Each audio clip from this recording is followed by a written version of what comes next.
vacant lot. And that lot is 918. But you'll see when you can drive up in there, into the trees. All right, thank you, sir.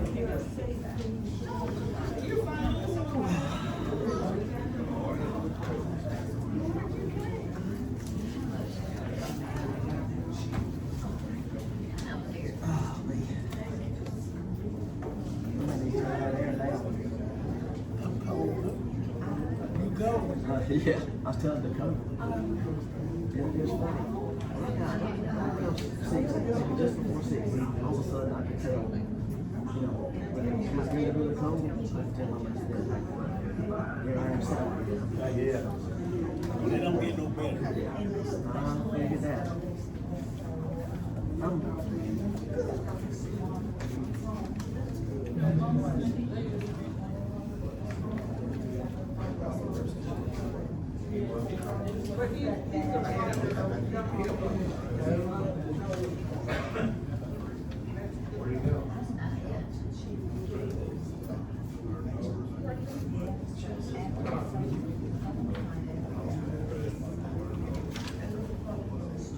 Isn't it all?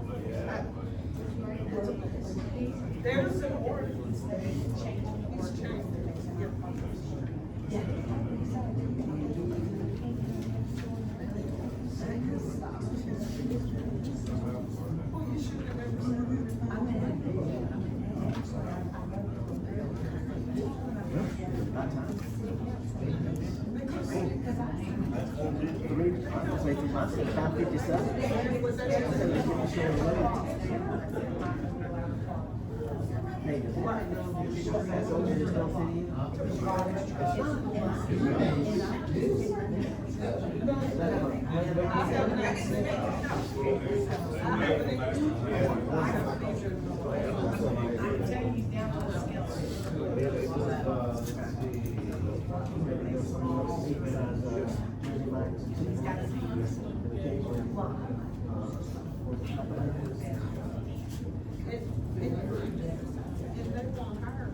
You like it home cooked.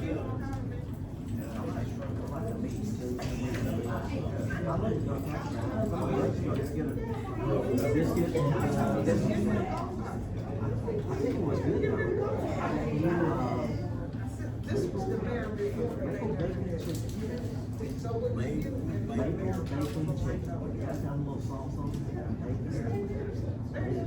Where you get that at?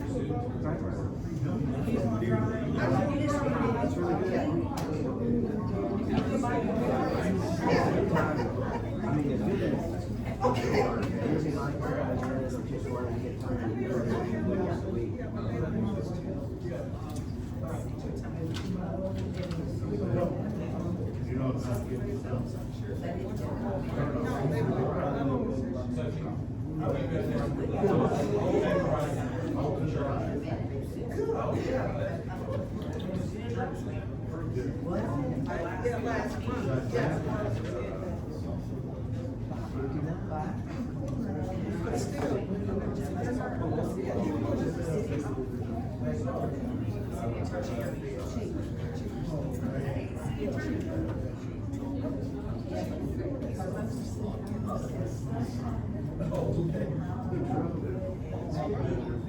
And on a downhill stretch of the schoolgirl. 35 days now.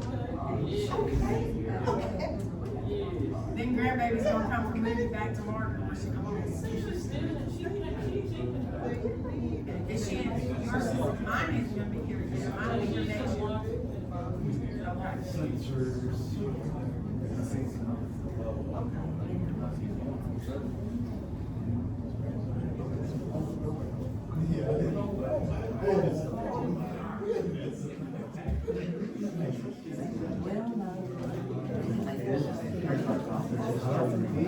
They get hot, discussion don't come back on. Oh, by the time it get hot. That's bad. Oh. That doggone bottle got me choked up. You're out in it all the time, maybe get you.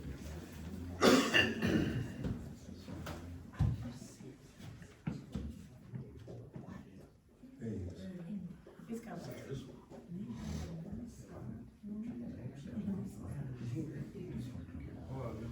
6 o'clock.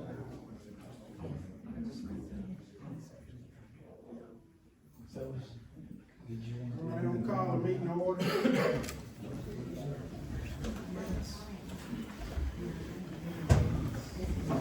Open prayer. Mark, would you lead us out? Father, we just come before you again tonight to thank you and praise you for who you are. Thank you for loving us and providing for us. We just continue to lift up our public officials, our president, our nation, and especially this city. Just pray that you'll give us the wisdom and the knowledge to lead us in a direction that pleases you. We ask you in Christ's name. Amen. Raise the flag, salute. Pledge allegiance to the flag of the United States of America and to the republic for which it stands, one nation, under God, indivisible, with liberty and justice for all. Roll call. Councilwoman Cook? Here. Councilman Crump? Here. Councilman Shorter Richard? Here. Councilman Ray? Here. Mayor Pro Tem Chapman? Here. Mayor McIntyre? Here. Now I need a motion to adopt this agenda we have in front of us.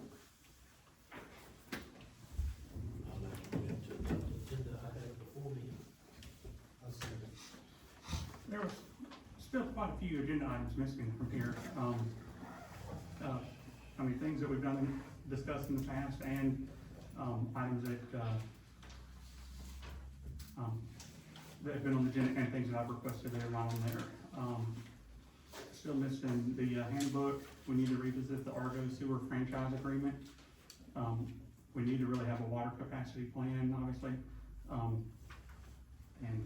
So there's several things on here. Would we be willing to propose amending the agenda to include a couple more items?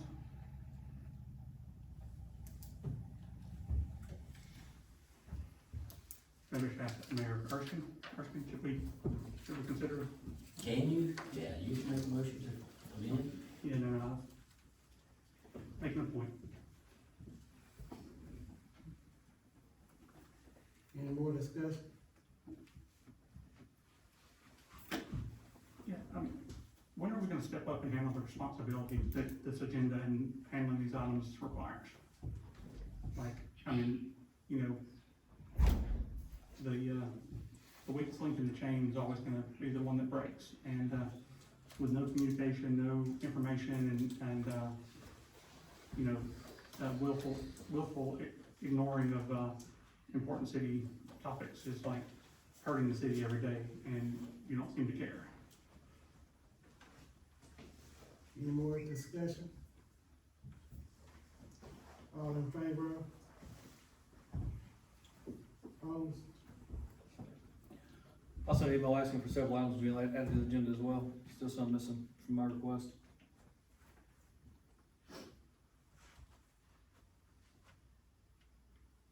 All right, former business, water impact fee. Need a motion to add a water impact fee, Would we like to keep, $1,500. would we like to keep to address the suggestions from before to make sure everybody's on the same page? No, we don't need to do that, we already know. Okay.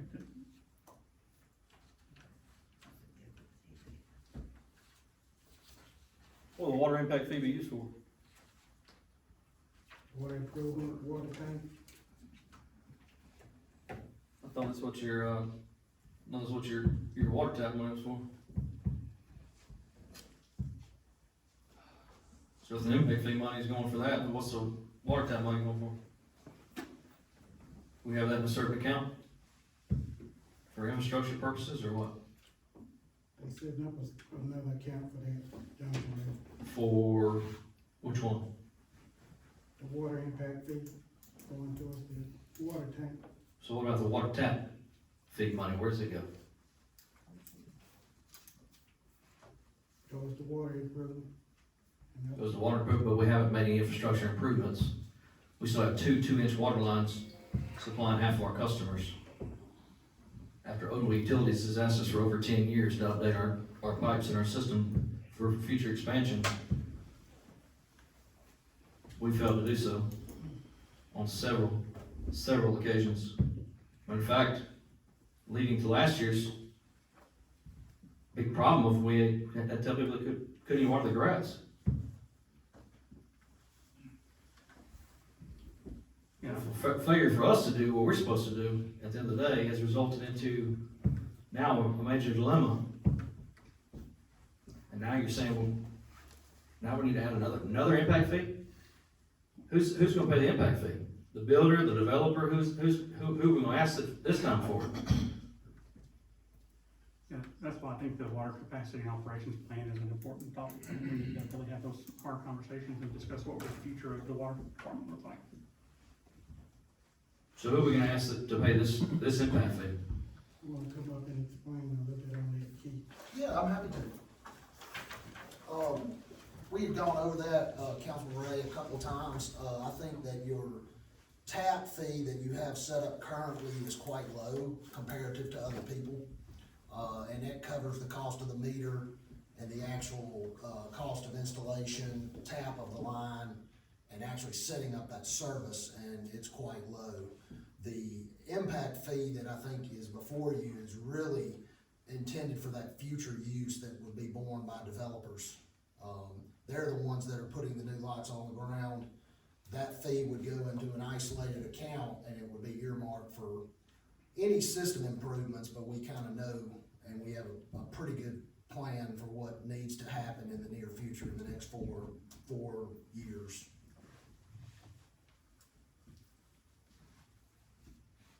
With the implementation of the fee, like, what, does that, obviously our timeline is 4 years ago, so like, probably should have started 4 years ago, like, what does that put us once we implement the fee? Do we get financing and then move forward, or? Well, every day that you don't act, you're losing. Mm-hmm. We don't have any other way to generate the funds to do that. We should have had that, but there's no sense in looking backwards. Mm-hmm. You know, again, we gotta take today and start moving forward. I think that it's not isolated to just your system. Most systems have a fee of this nature, and how they split it up, they may call it left or right hand or whatever, but a water reclamation fee or an impact fee is different than a tap fee. Oh, yeah. And I still think, looking at what Odenville does and what everybody else does, I still don't think you're way out of line for new customers, but we can't really go back in time and charge that fee. We have to start today and start saving that money. The more you get in there, the less you have to borrow and try to finance and do those things, because I still think at the end of that 36 to 48 months, you're putting it in. Well, no, and that's You don't have enough water. my question is not so much about the past as much as it is, like, once we implement it, like, we probably need to start the process immediately, like, it's, how are we going to fund it? Like, we can't wait till we build enough, income in that impact fee to build the water tower, because then we'll be 3 to 4 more years out. So like, do we get financing for the water tower? No, that's an option. Well, you said we was 3 to 4 years out of leaving water tank anyway. Sir, You said we was 3 to 4 years out of leaving water tank anyway. at current rates, that's about right, yes, sir. And again, but every dollar that we save in there is good, but we've already applied for a grant. I mean, perhaps we can do that. We got good feedback. There's no guarantees of that, but that's certainly a thing. But you have a down payment to make that, and then we If we would come up get with a this right here finance. going, then that's gonna help in the Yes, sir. future. And we put that in that. That's the whole that- deal that we're trying to get Yes, this sir. done for. You put that in that, and it just keeps growing. I don't think, you know, at that current rate, you may not get there in time, but you're gonna have more than you got today, Right. which is why it's so important to consider it quickly. No, I just wanna make sure I understand the financing options, because it says 12 months to 2 years to actually build the water tower, correct, right? And you got SRF loans, there are ways that a city can do that, bond issues, you can go, and the state revolving fund does have low interest loans for water systems. Mhm. So you're probably looking at something like that, but if you got a grant, then your matching funds could come out of that fund fee, or the funds from that fee, rather. Okay, thanks, Keith. You're right.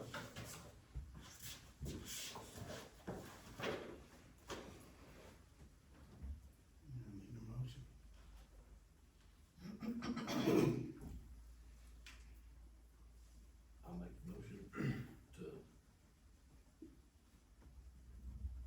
implement this $1,500 impact fee. I second. Any discussion? All in favor? This for per lot, what's this mean, per plat, I mean, Per lot.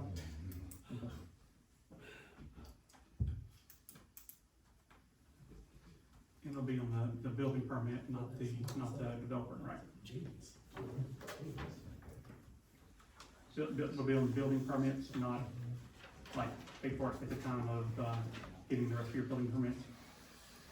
That's up to you, but once you, consider a preliminary plat, you're promising to give them water, so I would consider it at that time too. That you collect. Yes, sir. Is that sufficient to make sure it goes into the special account on the motion? Or was that sufficient to make sure it's in a special account? You can do that, but I mean, I think right now you gotta set your impact fee and then y'all can determine how you want to do your accounting. If you want to amend the motion to add that, you're certainly welcome to.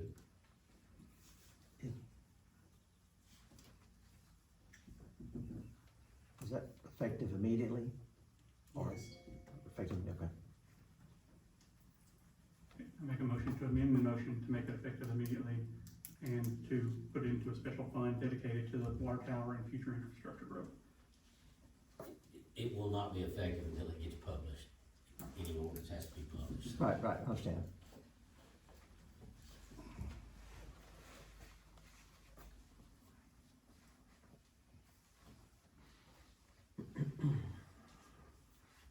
You got a motion to amend, it's gonna be a priority motion to the main motion, so we gotta deal with that one first. Is there a second to go with the amendment to the original motion? I'll second it. Okay, so you now have first and second on that. Any discussion about amending the original motion to add the effective immediately and to be placed into a specific account? All right, all in favor of that amendment, let it be known by saying aye, raise your hand. Unanimous, okay. So the motion has now been amended, and basically it is to impose a $1,500 impact fee on each water service, to begin immediately, and that those monies can remain in a separate account for future capital water service improvements. Is that correct? Yes. And there's a second. Any discussion? All right, all in favor of that motion? Any opposed?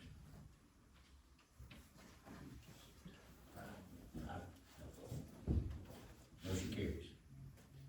So that ordinance will have to be published, which will probably take 2, if not 3 weeks. So it'll probably be implemented, I would assume, by May 1st anyway. It just depends on your publication. Typically, you have to get it in by Tuesday, so if you get it in next Tuesday, you may have it in that Thursday. Okay, next on the agenda is, Mr. Barker, roads.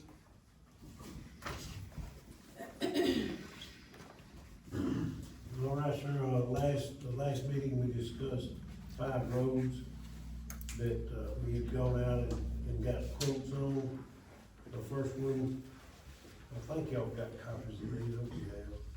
The first one is, at 358 Michael Street. The quote that I have on it is the hauling and labor is $11,550, and then the material is $76, for a total of $12,426.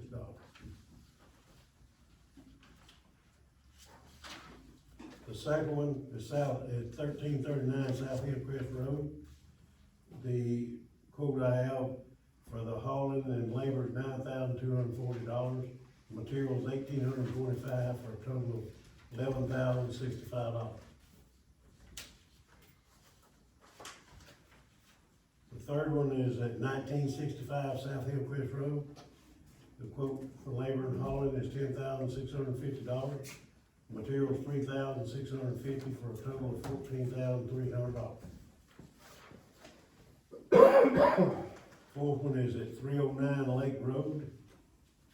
The labor and material is $10,998. Material itself is $4,015 for a total of $15,013. The fifth one is 339 Lake Road. Labor and hauling is $14,938. And the material is $10,950 for a total of $25,888. And then, I'm not gonna bring this up now, because we ain't talking about that. That's all of them, Mayor. Okay. I make a motion to table and review the road repair quotes due to a lack of transparency and bid compliance. This makes nearly $400,000 in quotes straight from Massey with no competitive bids. And, state law is very specific in that. So, City of Margaret's received and reviewed multiple road repair quotes submitted solely by Massey. And, the pricing across these quotes varies without real good justification, ranging from $10 to $140 per square yard. And whereas the repair quote from Michael Street has increased 50% from just 2 years when it was originally put in, to the repair quote being $12,000 now, with no documentation of the failure. And then the exclusive use of one vendor at the absence of multiple competitive quotes raises some serious legal and ethical concerns. So therefore, I move that all pending Massey asphalt quotes be tabled for further review. We solicited 2 additional quotes for each of the listed projects from other qualified vendors. And that Earth can review the process to determine to make sure it complies. And then we get a public report to justify the pricing discrepancies from vendor selection.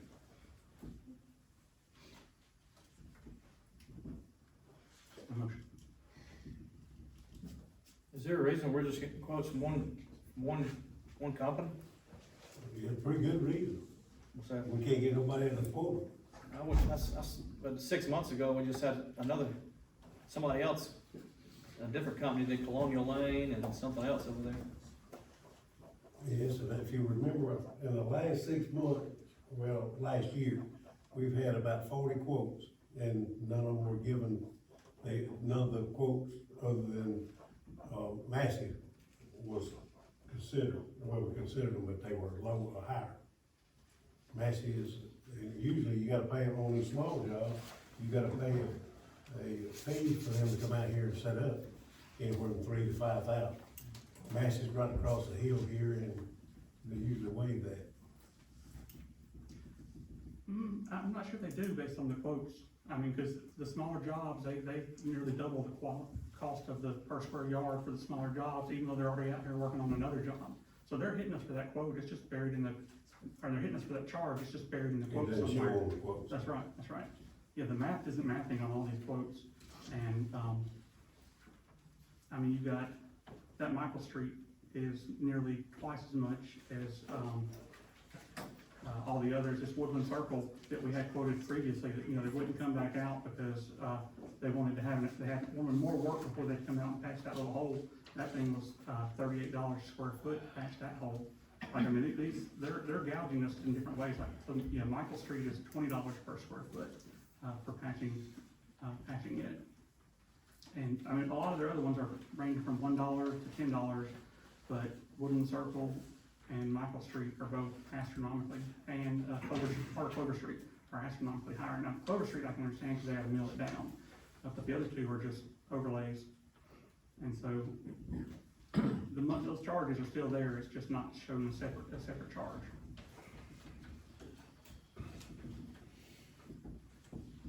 I just wanna make sure that we're compliant and that we're,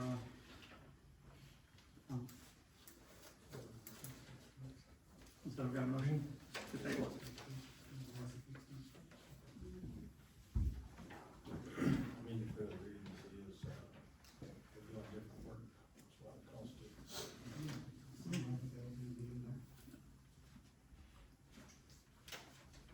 Matt made a, Yep, made a motion.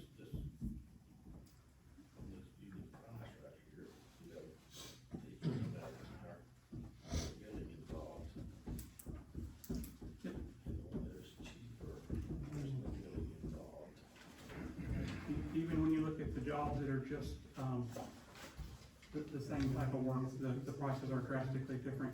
And it's clear that they're charging more for the smaller jobs, but they're out here working on multiple jobs already. Like as, I believe if when we get down to the road, infrastructure topic, this will be a good point to bring up, is when we come up with a real infrastructure plan, we set rates and put things out for bid, and so we don't have this whole costing 4 times more than patching over here.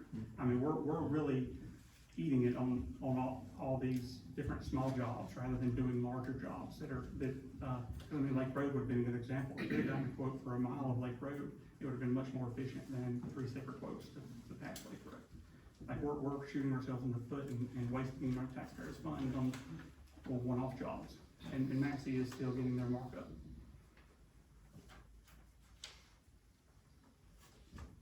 All right, Matt made a motion. I would like to see several quotes instead of just one.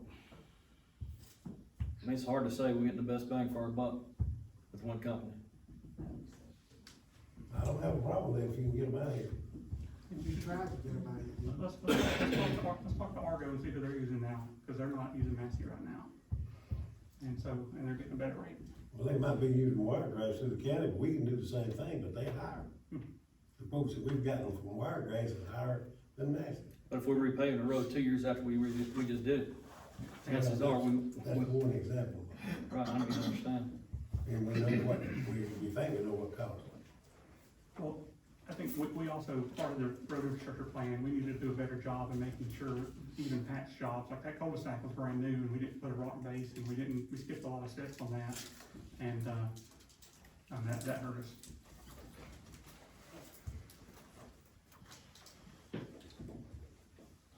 Matt made a motion. Councilman Ray seconded. All in favor of it?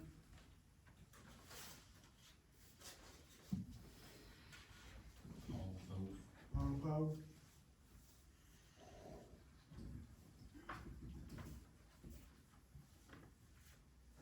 I need a motion that Massey fix these roads that Mr. Barker have in front of us. I just wanna make clear that in doing so, we're already in violation of the state bid law, and you're gonna make it worse.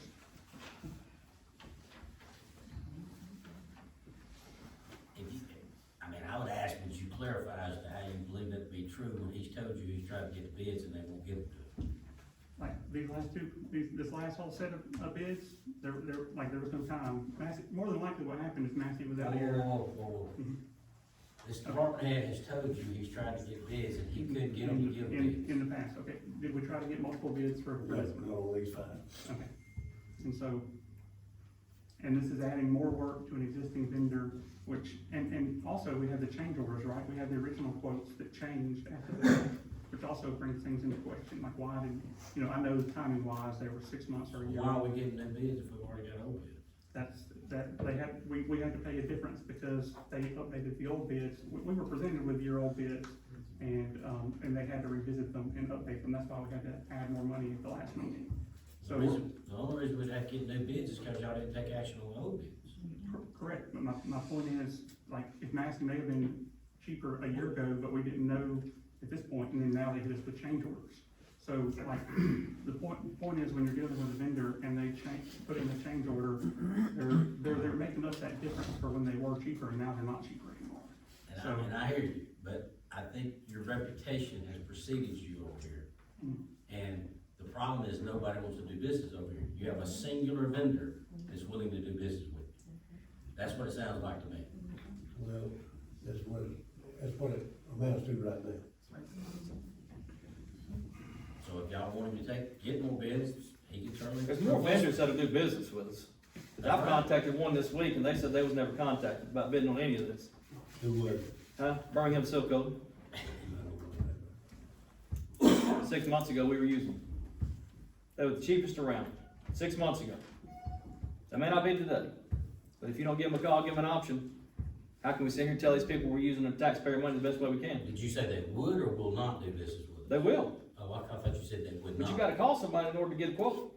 Sure, there's no question. They're not gonna hop out of the newspaper and jump right in here with you. You have to solicit, there's No question. I will say, we're, in this process, we're putting a lot on Mr. Barker and a lot of stress on him, and when we get down to the road infrastructure program, I think we can take a lot of that work off of him, because he's already got his hands full. And, but that's no reason to cut corners. Well, I think I've said this before, I'm not an engineer. We got an engineer right here willing to do this work, if you were just hired. Agreed. And it'll probably stop something, because he's a new face, he's a new voice. He called them people, he can probably get them out of here. But I've come out here and I've had them come from Tuscaloosa to give us bids.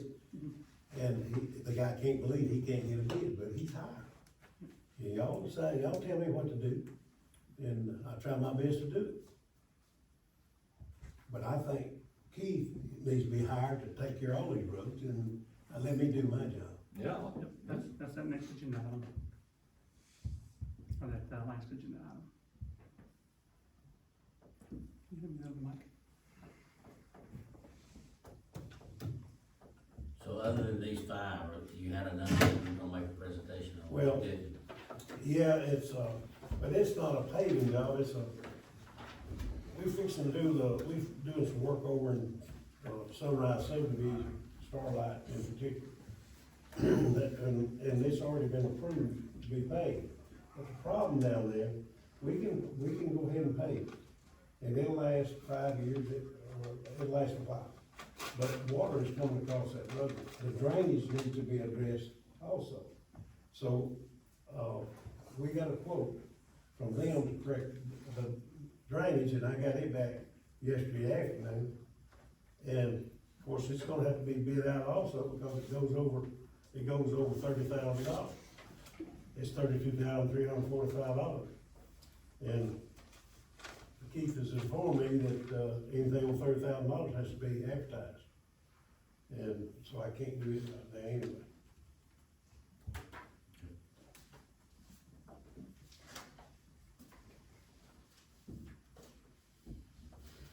So where we at on the roads, the 5 roads that we did?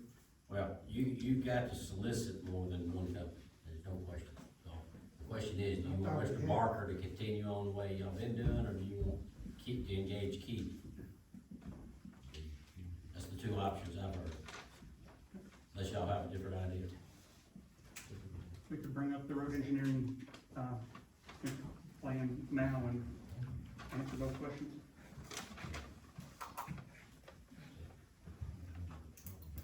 Road infrastructure management plan, last item on the agenda. You can't take these bids if that's the only ones that are this listed.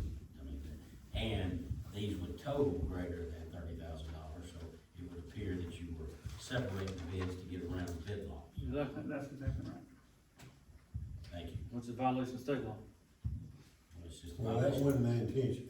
Agreed. I understand it's not the intention, but, Said it would appear. but when we're looking at spending 400,000, it's all the same vendor. That's the perception we put out there.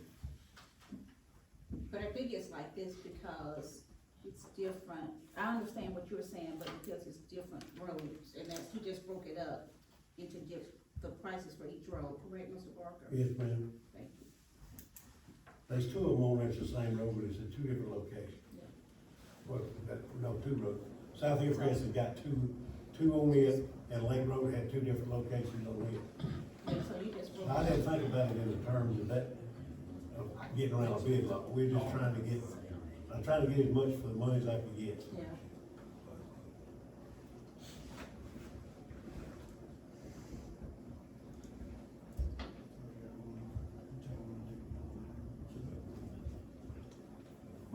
Could you speak to us about, the option of having an engineer review the roads and come up with a plan and a plan? Absolutely.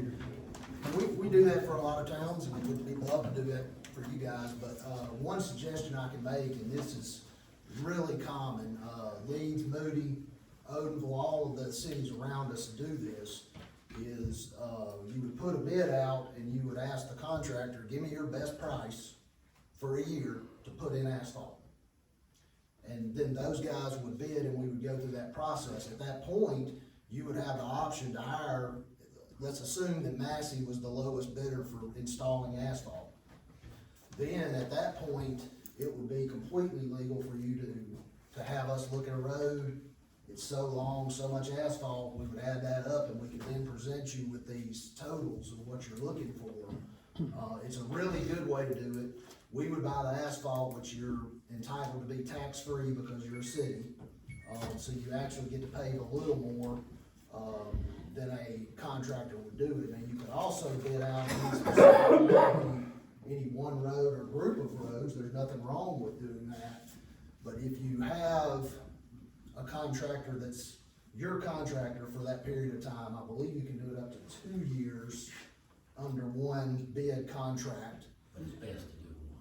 You could do one, and you could also have one with an option. There's several different ways to do it. If you're gonna go through the process, you would identify the contractor that gives you the best price, and it has to be per square yard, not a difference in those. You have a cost for milling, a cost for tying, a cost for striping. And then at that point, once you said, what does it take to repair that road, then I would go to that list of prices that have to be guaranteed, and then I could tell you exactly what it would be. I've done it that way, and we've had good success with that because you can count on it for that year. So that would be certainly something I could recommend. Now, these 5 roads, there's nothing wrong with putting a little package together, getting those out, and getting you quote on those specific roads at that specific time. The best advantage to doing, having what we call an annual asphalt contract, is that then it would go on for a complete calendar year. You wouldn't have to repeat those steps if there was another road that needed repaired.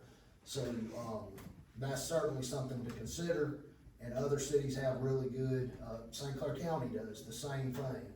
And you would think that Massey would give you the best price because they're the closest, and we would hope they would do that. Massey's a good company, they just need a little more direction so that you know exactly what you're getting from what I'm hearing with your discussions.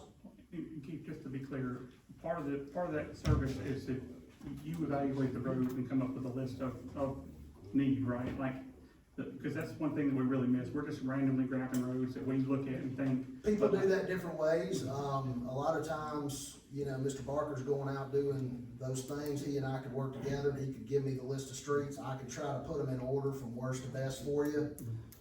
You guys would suggest those. Y'all's different districts. Y'all know people you talk to, and you just submit those names in. We create a list. As you knock 3 or 4 off the top, they're gone, everybody else moves up. Those are the way a lot of cities do it. And to me, that seems like the fairest way that you kind of have a plan in place, and a good way to do it. But again, we can do it by need as well. These 5 need doing, we can put a package out. Same process will get you that contractor for a complete year, which I think is advantageous to you. And you also reserve the right, if you don't like their service, you reserve the right that you don't have to use them. We could go. We got them for labor only for a year at a set price. Yes, sir. Labor, so we're purchasing the material. That's So correct. I'm hiring Massey for a year, you're guaranteeing me $1 a square foot or whatever. Yes, sir. For the next 365 days. Yes, sir. We buy the material. Now, don't have any roads I need. That's correct. Massey, I need you over here, we've got this. Well, this, we this. put in there that they've gotta come within 30 days, which is advantageous to you, because we don't wanna be the bottom of their list. We want, if we need something fixed, we want them coming on and getting it done. So we also put some things in there, if we give them notice, they gotta be in the city within 30 days is what I would recommend. That's what I see commonly. And, I think you're gonna get a good bid from Massey because of the proximity. And they're a good company, they do good work, but we just need to give them real clear directions, would be my advice. And one of the benefits there is like, if you know that you have a set price, you can have a budgeted amount every year. Like we get 100,000 from the county and then see if we can put in so much. We know we're gonna spend 200, 300,000 a year. We budget it every year. We know how many miles of road that we can repair. And several people from different cities and, public service departments have told me that when you do a small patch, it doesn't get near as much attention as when you do like a half a mile or a mile. So it's better to do the larger sections, like Road would have been a great example. Yes, absolutely, but it also, they're on call for you if you need these repairs, which I think you get the benefit of both of those things. The more you do, I think the price will come down. Also, if they know they're gonna do a little more work for the city, then their price would come down accordingly, I would think.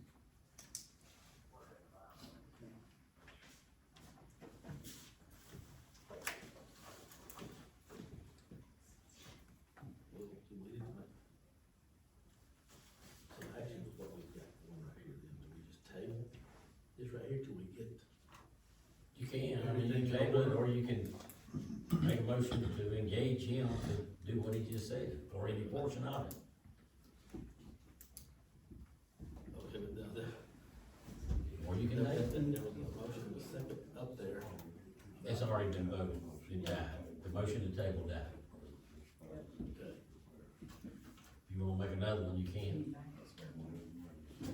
I make a motion to engage the services. Well, do we need, if, before engaging service, just to be sure, do we need, like, since he's already our city engineer, we don't have to, like, shop that, right? Yes, but you're engaging him to do something that was not encompassed in what you originally did. He should perform general engineering services.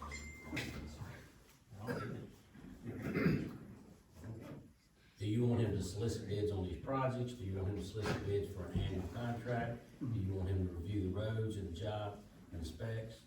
Okay. Those are all different things. Yeah. Okay, so I wanna make a motion that we, utilize our city engineer to review the roads and conditions and come up with, solicit, annual bids and, help establish, help the council establish a 5 or 10 year plan for road repairs. Well, I need to know what the cost of that's gonna be. We budget it, that's the thing, he tells us how many, he tells us what it looks like and we determine what. Yeah, It's gotta be made. I assume his services will be billed at his usual rate. Yes, yeah.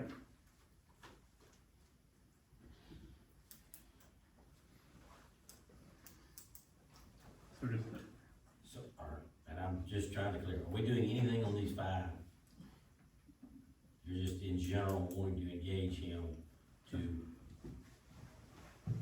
perform services related to road repair or paving. And possibly solicit mid-year, can you think you could do it in the middle of the year? Or they do it by calendar? It would be, a calendar year from the time you engage that contract. So like maybe June to May?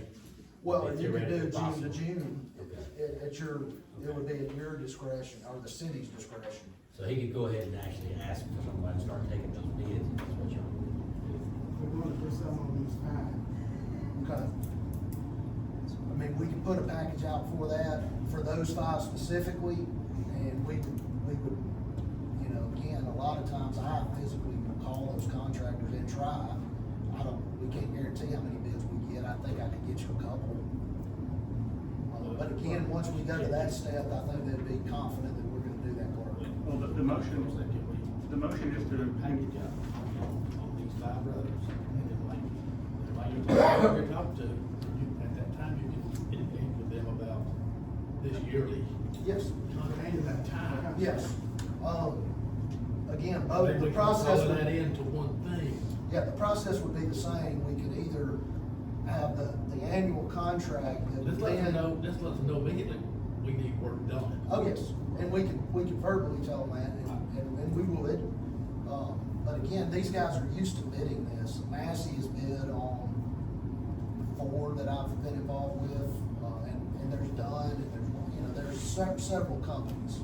So we would engage them, we would call them all, plus it will be in the newspaper. It'll have to go into that newspaper, be advertised, it'll be posted in the city.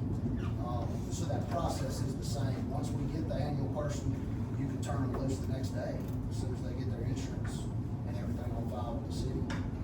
so the motion is to get the services, get the rate, and then at that point, if these wanna be the first 5, then so be it.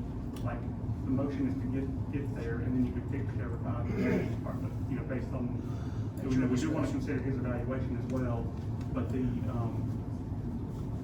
but at the end of the day, does it help that we say we're gonna budget $200,000 a year for road repairs to help get a better price, or is it better not to mention that?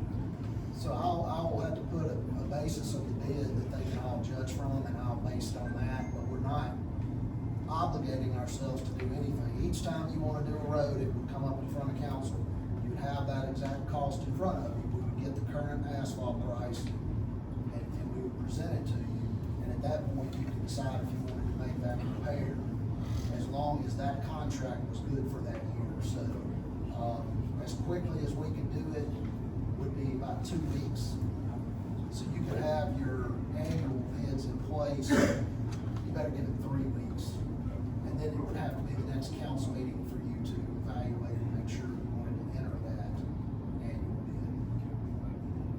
So you could probably be up and running within 3 to 4 weeks is the quickest you could do it. It would be the same amount of time to do those first 5, so. Well, I'm okay with it, but I want these first 5. Yes, sir. Taken care This of would be now. priority. Yes, sir. That's first As quickly as possible. Yes, sir, understood. Be first. And that would be a carrot for those guys if they Right, know they're. right, that's right. That lets them know. we're It would serious about certainly be, getting that, something and we would done. tell them that verbally is what I would recommend. But either way, you've got that set price where then you would know for a full calendar year. And I mean, I do like that. I then you do would like that. evaluate it and do it, and a lot of people have a lot of success with that. Will this, drainage thing fall under that too? They've already started on that today, so like, the quicker we get that done on Starlight drainage. They didn't start the training, they started. No, I know they started the paper, I'm sure, because when we went down there and looked with them, it's basically, we don't do the drainage, but we revisit it. We can put in curb repairs, sidewalk, any of those things we can put in that same annual bid, yes. Price per foot for pipe, different things, and then all of those things would qualify for that bid, because you would be bidding that out. Right. You're asking them to give me your best price to But put it if in. we do like you talked about, I mean, once we know, they say, okay, it's gonna be 150 foot or whatever. Well, we can all do that. We know exactly what it's gonna be. Yes, sir. Before they even tell us what it's gonna be, we know what it's gonna be. Yes, sir. And it flips it becomes on your terms. Right. And that 30 days helps you because if they got real busy or they bid it too low and they didn't, all sorts of things could happen, but you're asking them to commit to you. Where I do think, Councilman Matt, having that plan, if they know they're gonna work, you're gonna get a better price. And we have road problems, so I think we're gonna use it. So that would certainly be my recommendation to you.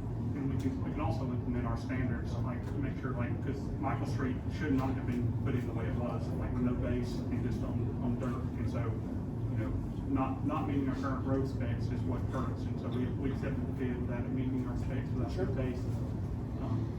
I mean, that's a road that's barely 2 years old, and, that's direct impact on 2 council members. And so, it seems to be getting more of a priority, than roads that are older that have much more issues.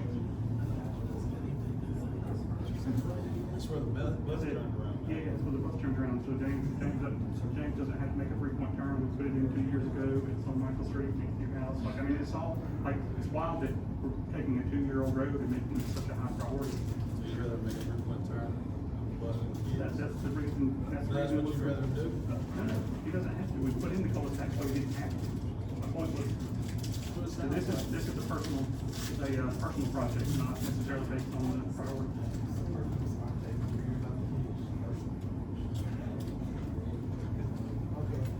Mayor, I want to add one other question, I want to make sure it's clear. Now, we've got one other job that has already been approved, is that job gonna back up now with, on these 5? No, if we've got one that's already approved, that road, that one's going forward. Yes. All right, so, You're one of them. yeah. Got a motion. What's the motion again? Motion is to engage Key Services to evaluate the roads, put out for bid for a set annual bid pricing, and, You may read what I wrote. yeah, It may not include may include one more, would you?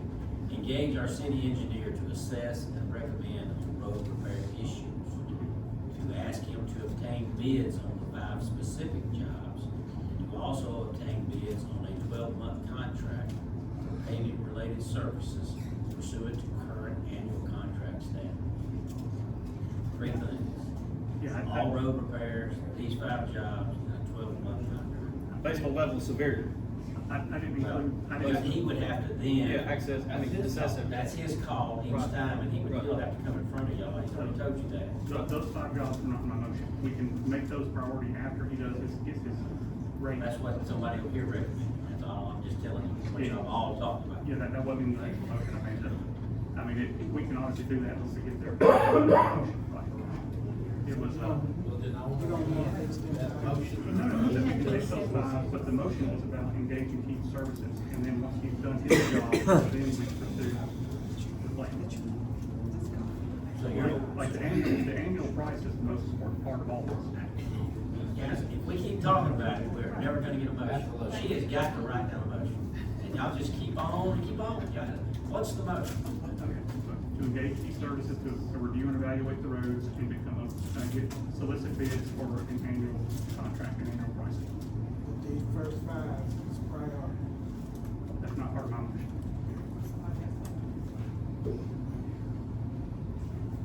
Is there a second?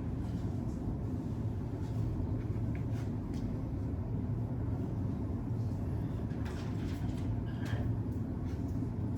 Chair has to call it, but somebody's dying of a second. Is there any other motion? Just what you see. Alright. To engage the city engineer to assess and recommend on all road repairs, to obtain bids on these 5 specific jobs from multiple sources, and obtain bids on a 12-month contract for paving related services pursuant to current annual contract standards. That's my motion. Okay, is there a second? Second. Any further discussion? All in favor? All opposed? Motion carries. You'll bill that at your normal rate and keep up with your time. Mr. Margaret, does that answer your question? Yes, sir. You didn't like your load. Yeah. You ain't kidding. She played a little better today. Thank y'all. Still got some more. Yes, sir. Got one other thing, y'all didn't get this handout last week, but anyway, Mr. Harvey's got several roads, I believe it is, that we want to get accepted, or he wants to get accepted to city street. The time is, 1 year time frame is expired. The name of the roads are Pine Cove Circle, these are in Ridgefield. Sammy Circle, Ridge Loop, and then Brookhaven, we got West Middlebrook Crossing, and Haven Ridge Court. I believe our motion last year, when we got the original letter, was as long as they meet the standards and pass the testing after a year, that they would, those that you submitted a year ago, would go in, right? They're all over a year old. Yeah, that's what I'm saying, like, but we made the motion a year ago that as long as they were up to spec and still done up after a year, so we wouldn't have to make another motion. We just got the letter asking, and as long as Mr. Barker confirms that they're in good shape.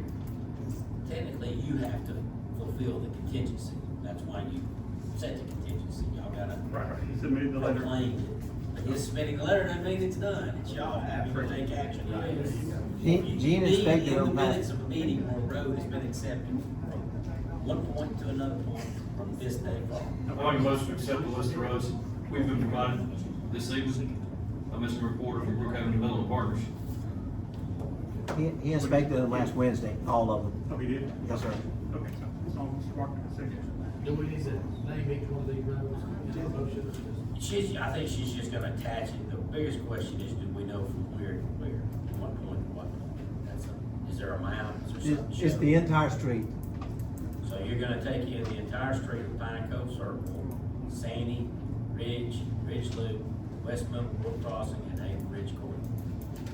They're all completed. Y'all all comfortable with it? Where's Barker? Yes, sir. We I haven't been there. We inspected the road last week, and they're in good shape. They're all built according to city standards. You know, the 621, actually, when we did core samples on Andrew Lane, we were at as much as 10.5 inches of asphalt and base. So, Motion Okay. to accept the roads. Any discussion? That be 6 roads, right? 6 roads. it's 6, yes, sir. Any discussion? All in favor? Thank you. Those will be in the minutes tonight, for the city takeover. Thank you, sir.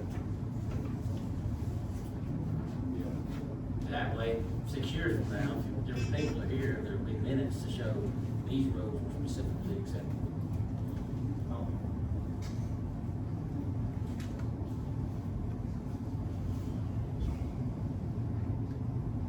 Sinkhole you, No, I think Mr. Parker asked something on the railroad.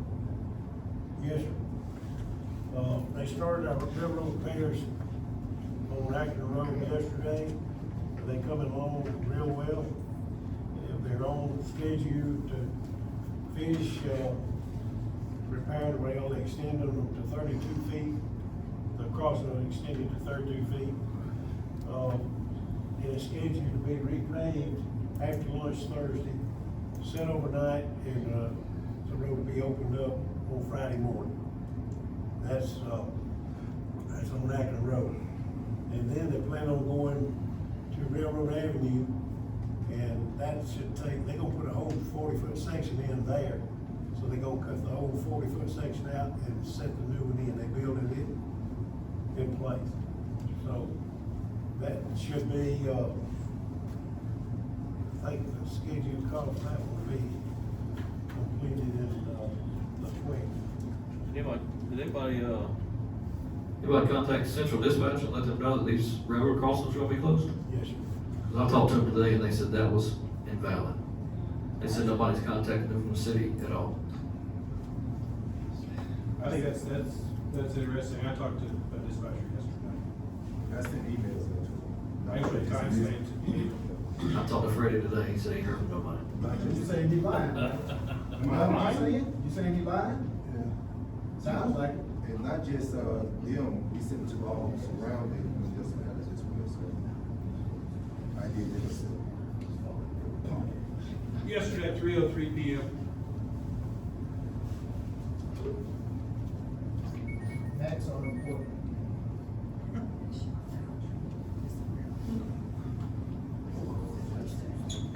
The county engineer's got a copy of the schedule also. And, the only problem that I see with it is, I found out today that the repaving is one of these schedules on Railroad Avenue. It's gonna be on Sunday, and the plant, asphalt plant, will not open up for less than 500 tons. So I gotta call the railroad tomorrow and see if we can rework that schedule, maybe do it and pave it, that they got scheduled for Sunday on Monday. So it may be one more day on Railroad Avenue, but they're gonna put an access in there. They're gonna put a temporary road in there after that first day. Once they get the track set, and I think it'll be with crushed stone, but you'll be able to get in there. And then we gotta talk about Category 6.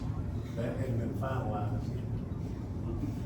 And at Old Acton, it's gonna be 32-foot wide, so it's even gonna be The better than we. Now, it won't be, from the street side, it won't be 32, that's across. Then we can go back later on and make it, we can, instead of having a 16-foot road, what we got right now. Yeah. We can turn around and make that a 22-foot. It'll be ready for that, but right now it's not. Yeah, it's just better than the 19 we were expecting. I think everybody will be happy with it. They'll still have to, for a while, they'll still have to let somebody cross. Yeah, somebody have to be patient just a minute, but there'll still be, you have to stop. But that can be remedied later on. That's all I got. Oh, is any question about your? I think y'all got a worksheet.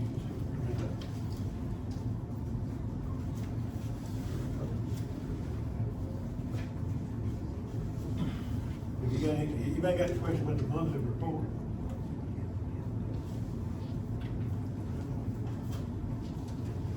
That's all I got.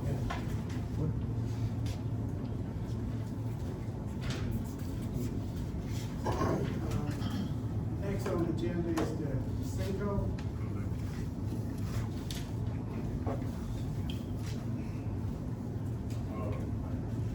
We got drain up there on house support. Had rain come through, all the things sink in. Got Wasp first coming out, looking at it, coming out last week, just waiting on updates, and materials come in, and they can come on this week, we've got 4,000 plus materials. That's all I got. Anybody anybody So opposed to that. So we have got somebody. Yeah, they're coming this week. So where's the sinkhole at? Woodland Ridge, right? You're right here on Allison. Allison. So they're gonna concrete the drain so that make sure the water gets into the culvert rather We than. bounced around a couple ideas, but he really what he needs to do is dig out on it and see what he's got. I mean, there's no way of just, this is what we'll do. Yeah, the gravel lines we've been pouring in and are coming out the pipe at the other side. So it's definitely all washing straight through. But, okay, so 4,000 and they're gonna do the work next week or they're waiting? He's working on it this week, he called in location from last week, and he's got materials to get it together, and then this week he should be acting on it. Thank you.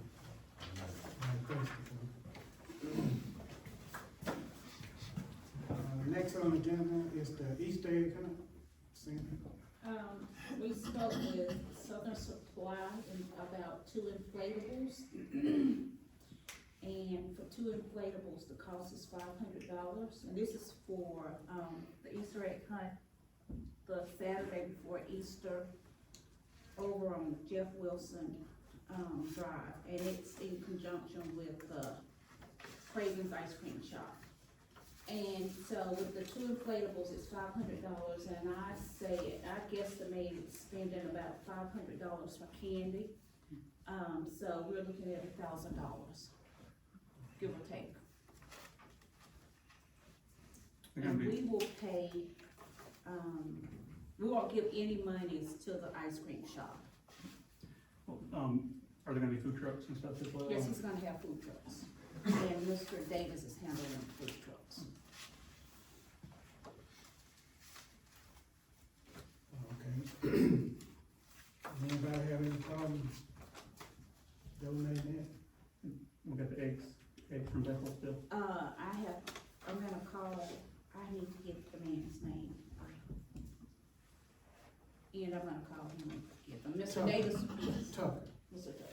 Mr. Davis, when I spoke with him earlier in the week, or last week, he was gonna be in contact with me as well.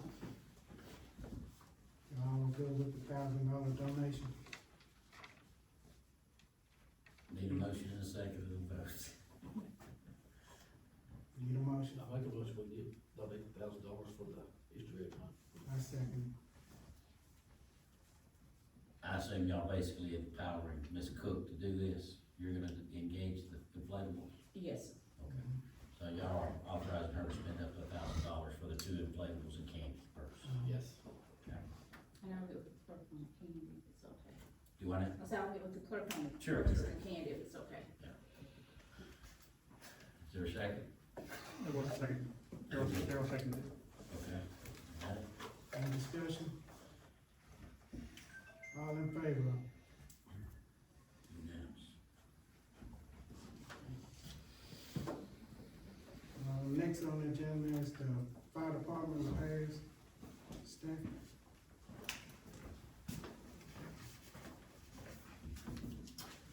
So we had some roofing issues. We've slowly developed in the corner of Station 2, in each corner at this point. I called for quotes originally for a repair. One company provided me with a repair quote. Another company came out, recommended a replacement. That would be up to the council's choosing, but it's in each corner. The company that's doing the repair, or says they can do the repair, says that they would give a 1-year warranty. So, I was also given the advice that a lot of companies that do this are not gonna make as much if they're doing a small job, because it requires the same amount of effort and logistics for them to come out and do a re-screw and a repair versus a replacement, and they would make more money on a replacement. I don't know if that's true, but that's what I've been told, so. I was only slightly confused by the Revolution one where they're talking about getting rid of the shingles and the underlayment and the, decking, because there's like a. No, it was a, Generic. yeah, a generic, Generic form. yeah, it's just a generic form that he put in. It would be a re-screw is what he essentially called it, was a re-screw. They pull the screws that are out, put in new rubber coated gaskets and all that. You know, where he quoted 46.2 square yards per feet, what, do you know what that was? I don't know the technical specifications on that. I can contact him if you'd like me to. I absolutely do not mind. I mean, $30,000 versus $10,000 is pretty substantial. I mean, it's not apples to apples, like you said. No, and I mean, you can go in there and look at it. it's in the corners now, and I just get worse as time goes on. Yeah, we did have it rust out a spring on the bay door, so it has got to the point it has messed up one bay door. The spring rusted and had to be repaired. Oh, and then on top of that, Coosa Valley Gas, the back of the station has a little exit way with a concrete pad out there. No work can be done to either fill in with dirt or pour concrete around it or whatever needs to be done to contain the gravel that's there until that tank is moved. So they're scheduled to come out tomorrow. Tomorrow's the 2nd. Yeah, they're scheduled to come out tomorrow. It was $89 plus the supplies to move it. So they're gonna move it to the opposite side of the building so that we could still get equipment in the back if we needed to, but it's out of the way. We can. So you're gonna move it out the way and then have the folks to finish that out? Yeah, the first step's getting that tank moved. And it took a minute to get someone to come out. But you're gonna move it to a permanent Yeah, place? yeah, it'll be moved to a permanent place. That we've kind of gone back and forth about the discussion of upgrading to a 1,000-gallon tank, but we've been patient waiting. They don't have any 1,000-gallon tanks, so 500, just get moving on it, do something. And then I was asked about the staffing. The current staffing issue we have is right now, I've got 3 part-time employees. Pay rates were changed last year for the full-time employees. The part-time weren't included in that. I said in here, you know, demands of firefighters on an emergency scene do not discriminate based on an employee's hourly rate or their full-time, part-time status. So if the council wouldn't mind to just kind of review that and maybe consider changing their pay rate to be equal with the guys that they work on the same shift with. Should be. That's all I have, if you guys. A couple things, Frank. So obviously we've had conversations about an additional station before and like possibilities for another station. And I think I've heard some of your firemen talk about third per shift. And like, have you done any research or looking into that? Because not that, I agree with your rate assertion that, you know, they're doing the same job. But but if you need 3 per shift, is that, what's more pressing? And while we have our city engineer here, he could draft a plan for another station, just so that we have an idea of what it's gonna cost and what it would look like. And, I mean, I think for the growth and you know, you expressed quite vehemently at one of the previous meetings that we've got probably over 10,000 people that y'all service, and that, you know, you just don't have enough, and then you're all the way over at Station 2 most of the time. And so having another station on the side of town, it just. Yeah, Station 2's in a rough place right now, because it's kind of on the opposite end of town for a significant portion of our calls. That's the station we have to work with. Station 1 is in rough shape. I think that could really possibly get out of hand if you decide you were gonna man that station 24 hours. But, you know, the third person per shift, I mean, I've got some NFPA stuff here. The NFPA recommends 16 on a single family dwelling structure fire. Now, no one in the county is gonna accomplish that goal on a fire. 16 people? Yeah, 16 firemen. So no one's going to accomplish that. That's the reason we have mutual aid and you know, hopefully pretty soon an automatic aid where, you know, we're automatically having someone sent with us. So the third guy, we ran into a situation the other day where we were out on 2 calls at one time, got a third. So I was here during the day, so it was fine, but we do get stretched thin. When we had 1 guy per shift, it was we need 2 because we're running 2 calls at a time, and now we're getting to where we're running other things. So the third person would also allow for if someone calls in sick or their kids are sick or vacation or something like that. Right now, when someone takes vacation, we all fill in the spots. So we're paying the people that are working here. You know, some people have a short week, and if it's their short week, they try to pick up an extra shift. So, and then the part-timers, but part-timers are, two of the part-time people I have split the shift. So they're on a regular schedule, and one of them, you know, works a different job and comes in when he can. Well, I mean, I crunched some numbers based on the audit numbers from last year, because I've requested from the city information about payroll so I could get a better number for this, but I'm 3 months in and haven't gotten that information yet, Mayor. So if we increase the fire department to 3 per shift, right now, we spent $346,000 roughly on salaries in the fire department last year. If we added a 3rd per shift, which would be 9 total firefighters, if my math is correct, our total budget for the fire department would be $510,500, with a $163,000 increase to add a 3rd shift.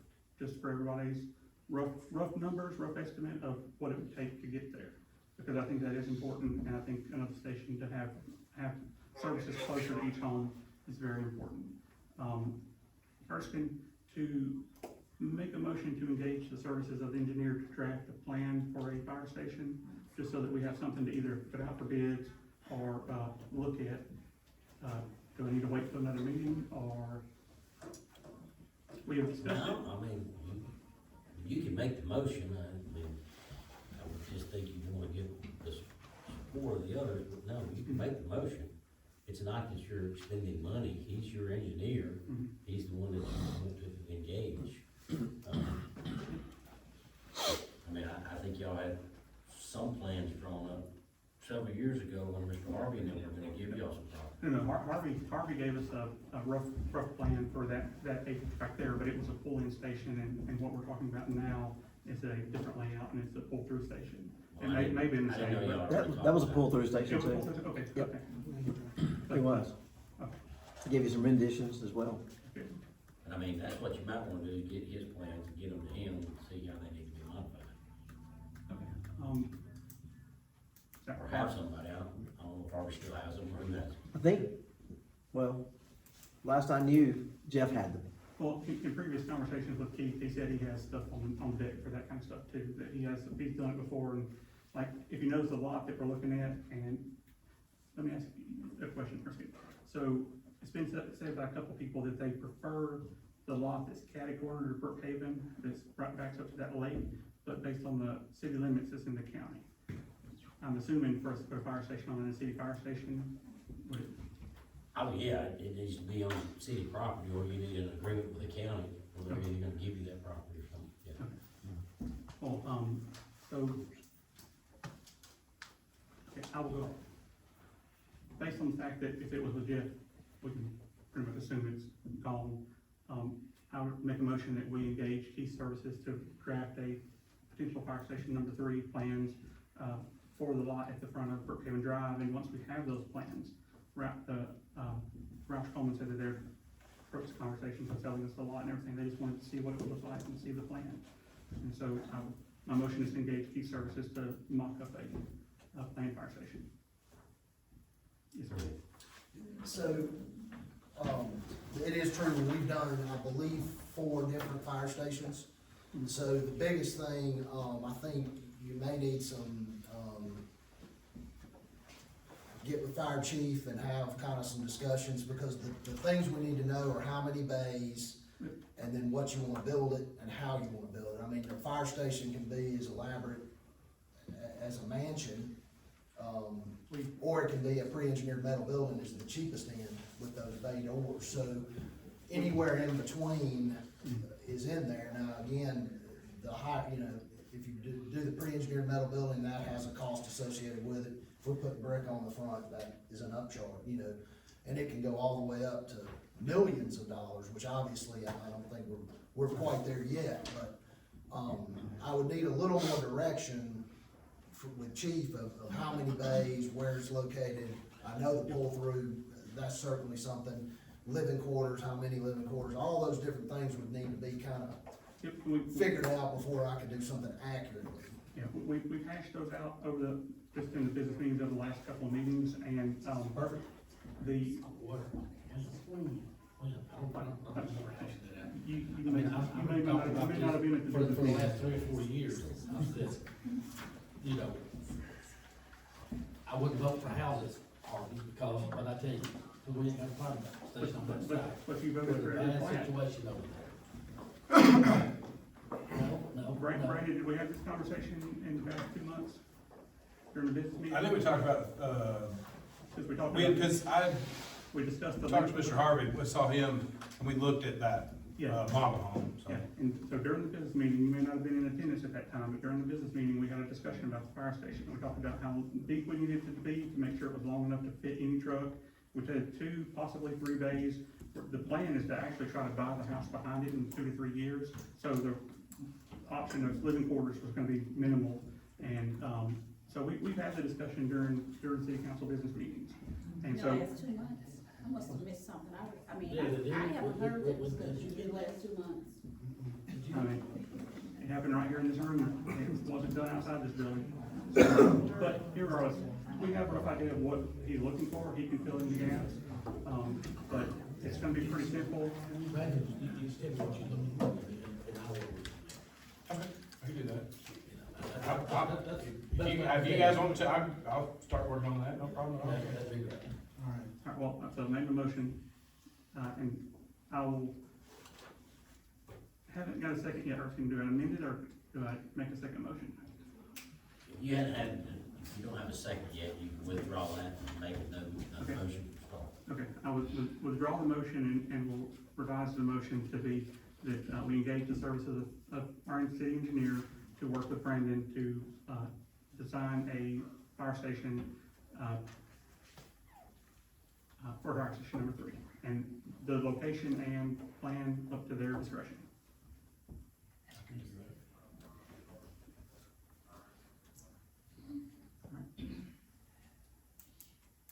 Matt made the motion, I need a second.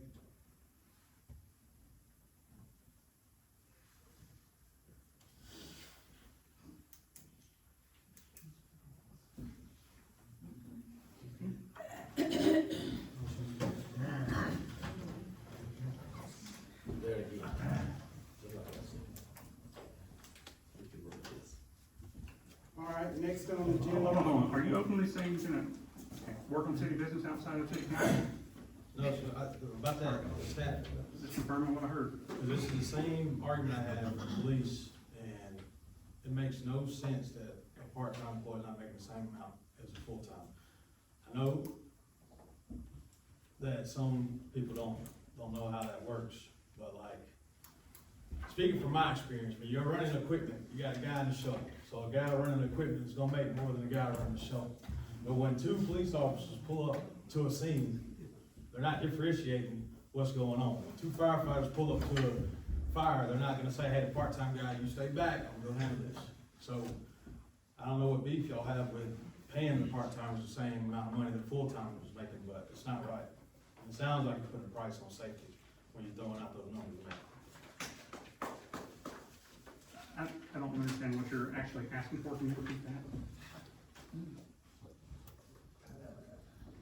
I wanna know what it is that was said that was against paying the part-time. Equal pay, sounds like it's equal. Yeah. Equal pay. Yeah. I don't think that's too complicated. No, You're trying to make it complicated. that's what I said. You said you don't understand what he said. All he said was equal pay. Ain't nothing hard to understand about that. Well, he said I'm against it. I support it. Well, you sound like it because you say you don't understand equal Hey pay. Daryl, can you get a handle on your city employees? Can you get a handle on your job? Nobody's speaking to Because all you, nobody's speaking to you, you're out of line, you're out of line, Well, you're out of line. You're out of line. I'll be out of line. Get one You out of line. Sit up there. Right in line. Please out. You out of line, man. No, you out of line. Right in line. What's our rule order say? Hey, Let's run sit there, hey, around. they're all sitting there telling them how they ain't no good at their jobs. Tell them. Everybody take a Tell them, they're breath. sitting right there, they're all sitting there, you say here, you tell them. Put words in No, his you mouth. said that. Nobody said that. All right, talk to them. Talk to them. Hold on. All right, let's move on. Did Darius want to make a motion? You were like motion that, We gotta suspend the rules. No, I thought we talked about it. we've discussed it before, so no. You talking about on the equal pay? equal pay. Y'all discussed it on numerous occasions. That's what I'm saying. But he motioned for equal pay for- All I make a motion that we pay part-time firefighters the same rate that a full-time firefighter makes. I second. Any discussion? I still would like a little clarity on, like, I openly said I supported when Brandon was up here. Go back and look at the minutes, you didn't support the police, you didn't support the firefighters, that's what I'm talking about. You and Jonathan voted against it, both times. When was that? You both voted against it. When was that? Any more discussion? All in favor of?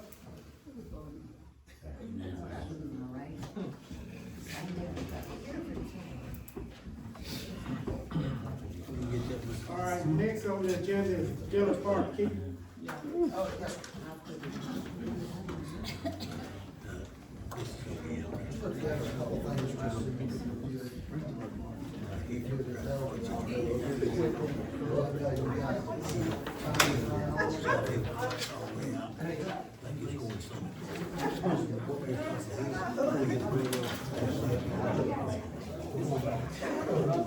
Mayor, I'll do it quick, so it'll help. And this will also, put a little clarity on the pay. Hey, all right, come on, Keith. This will also, the same procedure would be used to get your pavement bids for these bids and for any of those others that we were talking about. So, the first page is kind of a budget that I called some contractors to put together. The second is the budget that Mr. Barker provided to me from Murphy Concrete, who was good enough to provide the city with a budget. A budget is different than a bid. So as we get in these bigger projects, it's important to make sure our words are correct. So you're not getting an official bid, you're getting a budget, so you have an idea of what it costs. What I found when I got to researching was, you know, again, when you go at a budget, they need to have apples to apples. So two people might look at it and give you different prices. What we want to do is make it very clear what we want. You get a fair price, then you can evaluate if you want them to build this for you or not. So that requires more instructions and usually some plans that I've given you an example of. Now, this is confidential, so typically, although we've talked about it a little bit, we won't show this to any contractors. This is for us to evaluate if we want to move forward with the project. This is the best guess that I can give you until we get those actual bids.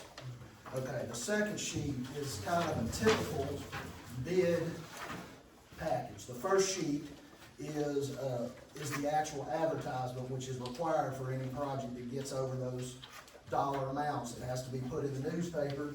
It also has to be posted in the city, on the bulletin board, and the other places that your clerk normally does that. That's what the law says.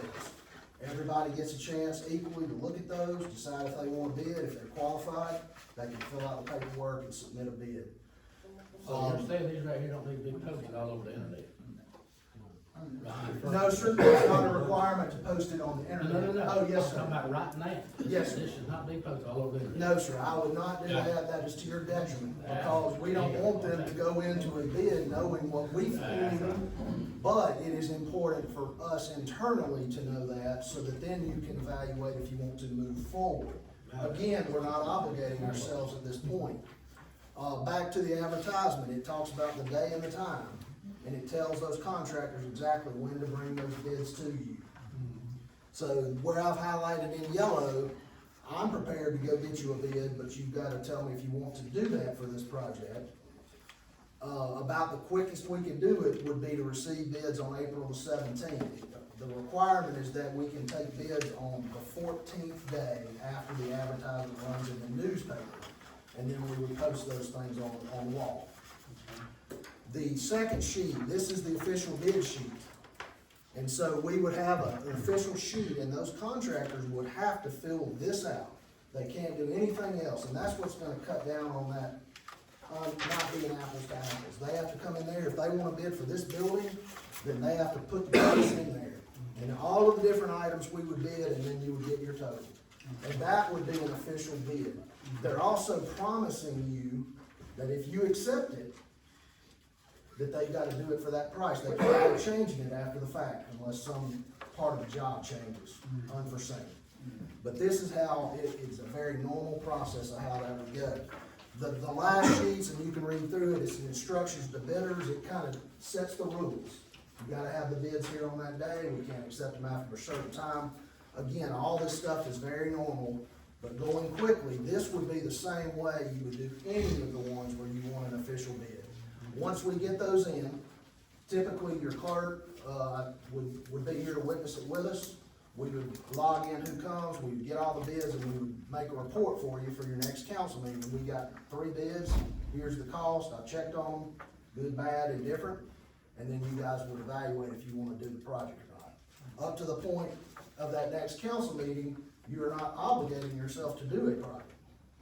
You are reserving the right to accept any bid that is advantageous to the city, or to reject all bids if that is advantageous to the city. So that's an important thing. We threw together a little plan. Again, those contractors need to know what you're doing. I based that on the budget that you had from Murphy Concrete. So it would be an open air pavilion with a top. It's based on a pre-engineered metal building with the top only and a little bit of a skirt, which is a little bit of a kind of an eave, if you will. And concrete block rooms that would have a men's and a women's restroom. In order to be in conformance with building code, we would have to have that to be handicap accessible. We would have to have hot water heater to wash your hands and do all those things. Mr. Murphy, I think, was a little high on his pre-engineered metal building, but there were a few things that he didn't include. So when my cost for the metal building went down a little and I included those, he didn't include getting electrical service over to this new building. He didn't include a water line and a water meter over to the building, and he didn't include a septic tank. So when you do that, the budget is roughly the same, and again, we provided what we think.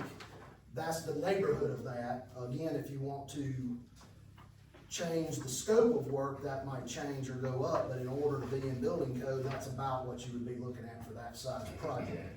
And we're ready to go, and we can get that in the paper, and we can get you those bids, but it's important to understand the process. The same thing, you've already told me you want me to get you those asphalt bids. I'm gonna put a thing very similar to this. It'll go in that paper, it'll go on the bulletin board, and they'll have to bring it to you on that day. Okay. So happy to answer any questions or call me individually. So this is just the pavilion, no parking, no nothing? Yes, this includes the slab and all the services to it, the 2 restroom buildings. It does not include any additional parking with this scope. That's what I'm saying, I'm just trying to have it paved from that building all the way around up to the road. Again, we'll have that asphalt quote, so then I can tell you exactly how much that would cost, and then you wouldn't have to go through the long process again. So my advice would be, again, we can draw that up and include it, or we can include that with your asphalt bids. But that's the real advantage to having those asphalt bids, because then if you say, I want 20 parking spaces, then Mr. Barker and I can tell you exactly how much that's gonna cost at that time. You may choose to do it. Our per hour rate's gonna be the same. It's gonna be done on the back end anyway, so Yes, sir. you'll have, that'll be in place. So then also then with another thing is about the drainage down on the field. We looked at that briefly. Again, I didn't, I kinda went off of what we had in front of us. If we wanna increase that scope, we can certainly do that. I would just need a little direction on what you want me to do. You know, some of your slopes are a little steep and you're never gonna kinda grow grass on them. The grades, you can go to an under drain type system, but it's better to do it on top of the ground if we have enough fall, which it looks like you do, but you're looking at creating a plan to grade that better. As those are graded, the field stays drier and you can use it more, which is really what we want. But you also have to maintain it. If we spend a lot of money on those fields, just remember, fields, you have to do it all the time. So I don't know what services we have in the city that can do that, but those are important things to consider. I've done, Well, that's the goal. I've probably done 30 or 40 ball fields, so I can do it. Right, so that's the goal that I set out for, when I Yes, sir. first presented it, was to get that pavilion built, get that field redone, in order to rent that field out to the people that are already using it, and then, after talking to them, instead of having to travel to Anniston and Oxford and all that, they can have their tournaments here. And these teams, I got kids that play this ball, we're paying $500 a kid, or $500 a team, and you got 20 teams, Yeah, it'll pay for the maintenance on its own. yeah, and I've been there, and I love ball, my son did it, I play ball, and I know fields, so if we wanna look at that, we can certainly do it.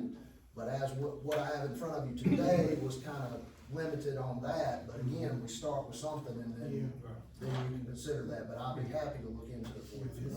Let's go with that for now. Could we get, Okay? could we get an ROI on that? Could we get an ROI on that? A, Return on investment for like travel ball at that park? for single Well, fields, I'm I don't know not- how many tournaments, but I think your local teams could use it, and they gotta go hire somebody out, and then also they're coming to your city, so they're gonna have your other services. I mean, fields are great investment, you know, how to calculate the exact rate is harder, but we know if we keep them here, they're gonna stay here. And that is important. Mark, while you're up, Yes, sir. Brookhaven Drive. Okay, so, you directed me, I believe it was 2 meetings ago, to go ahead and get your bids on Brookhaven. We finished our plans, I've got some fine tuning to do in the next couple of days. My goal is to have that out by Friday and get it in the paper.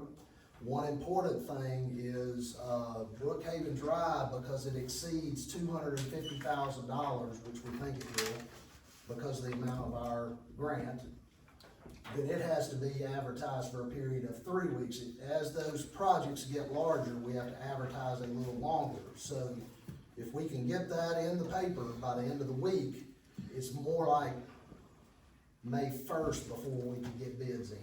I'll have to get with Ms. Teja and get the exact day and time for those bids, but all of those will follow the procedure that I kinda talked about. We go in the paper, it'll get those in, and then I'll bring those bids back with a report, and then we'll analyze how the grant works with that, like we discussed, and you'll have to evaluate if you wanna do that project. Okay, all right, thanks. You're welcome. All right, next, Chief Field, Margaret.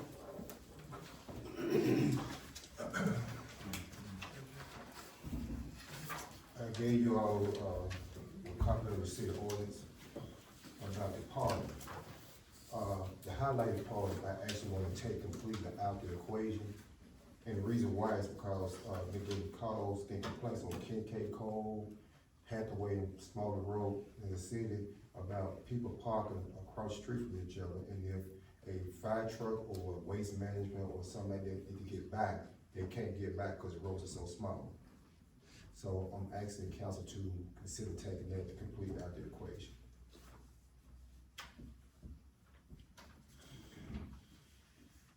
Anybody got any questions?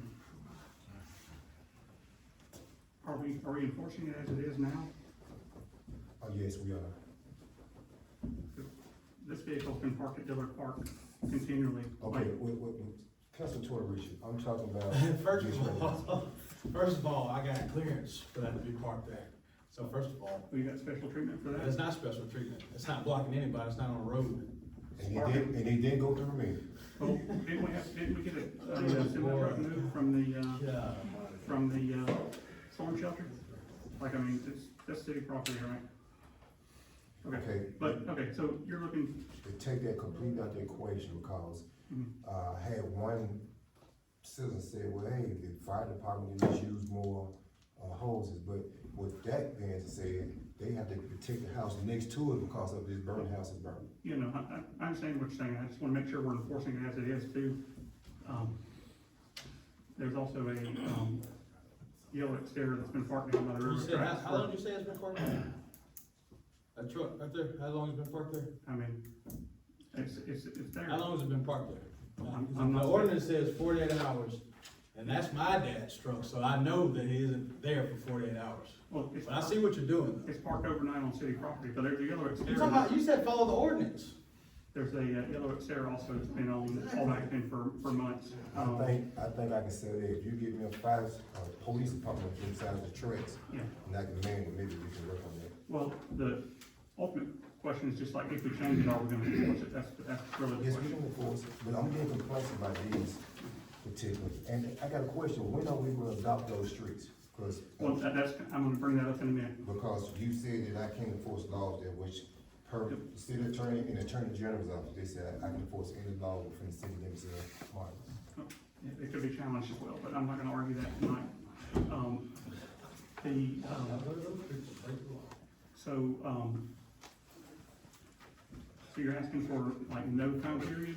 No time period because the goals are so small. Mhm. And it's, you know, I don't know if anybody know it or not, but the state have, banned chalk and ties. Mhm. It's against the law now. Mhm. So how will we know how long cars been of this if we just don't let hard enough? Yeah, Why tag, not problem? like the sticker on the window is pretty much all you have to work with right Yes, now. yes, sir. So what exactly is the problem? We've got cars parking in Same cross- subdivision? Yes, subdivisions. Okay, alright. So typically you would adopt a different rule for subdivision than you would other streets. I mean, a main street, typically you always gonna have parking on it. Subdivision streets, typically you don't want any parking on those streets. So, Thank you. so basically you've grown to a size that you're now having issues that kind of come with the growth. So I think your bigger question is, he's wanting to be able to stop people from parking in subdivisions. And a subdivision would be anybody that's got a recorded plat that had reported a subdivision plat. So I think maybe that's the route to go and just stop it altogether. But this statute was created because there was a problem with people with a vehicle remaining in a singular location over an extended period of time, as opposed to just somebody going out there and parking, overnight. But in a subdivision, we only require streets to be how wide, are we? We're doing 22, So plus 22 the feet, valley gutter. Park a car on each side, you just add up 12 feet. That's not enough room for an emergency vehicle or anything else to go through there safely. So that is a legitimate problem. It also helps you eliminate rental and multiple people beyond what a house is built for. Because typically, if you got a 2-bedroom, but there's 8 people standing there, you got 4 or 5 cars, 2 of which are gonna be parked on the street. So it's a way of eliminating that problem as well. Now, HOAs typically would have that in their covenants, but I know we don't have very active HOAs as well, but maybe instead of changing this ordinance, maybe the thing to be would be, we adopt an ordinance that says no parking in any subdivision, or at least identify the subdivisions you want to stop it in. We did a similar act a couple of years ago with overweight trucks, and we named specific streets that they could not, that no vehicle over so many thousand pounds per axle could be on. That make sense? If I can add a school bus, please, because I'm carrying 72 of your children out there on the roads that he's asking Bad for. for the school bus, when you got a cul-de-sac, they're supposed to turn around in, and it's a school bus. Then But somebody they park park in in the cul-de-sac. Yeah, and that's bad. And you know who the main one that parks in the cul-de-sac? Is the bus driver himself. Parks his car in the cul-de-sac where he lives. No, I can't turn around in his cul-de-sac. And he's the bus driver himself. Well, if you amend this, or you make a change, it will allow him and his officers to start enforcing. I don't even know that we have a parking fine at this time. Be a great one. I don't think but you said amend this, but you actually said earlier to make a whole nother motion, or another ordinance, right? Well, this one's $50 to violate this one. I'm just saying, I'm just giving you an option, guys. Sometimes when you have a response to a problem that doesn't necessarily apply across the board, I don't think you need to apply this across the board. This is a good statute, specifically for number 2, for people who have wrecked or unoperable cars. So I think this is a great statute for that, because something that sits there over 48 hours, obviously has got a problem that needs to be addressed. So if it's parking in subdivisions is the real problem, maybe we just need to address it by an ordinance. And look, I mean, I didn't make this up myself, these complaints I'm getting. So, Yeah, no, I agree. I like the idea of the ordinance specific to the subdivisions, because it is a specific problem, and it doesn't apply everywhere, so. And if you live in Luke, there could be a statute that we just haven't adopted. I mean, Well, that's what I was gonna sometimes there could be a state statute. I think you got to look at. Yeah. I got, And it would, now, you can disagree, but your ordinances are going to apply citywide, whether you've accepted a road or not.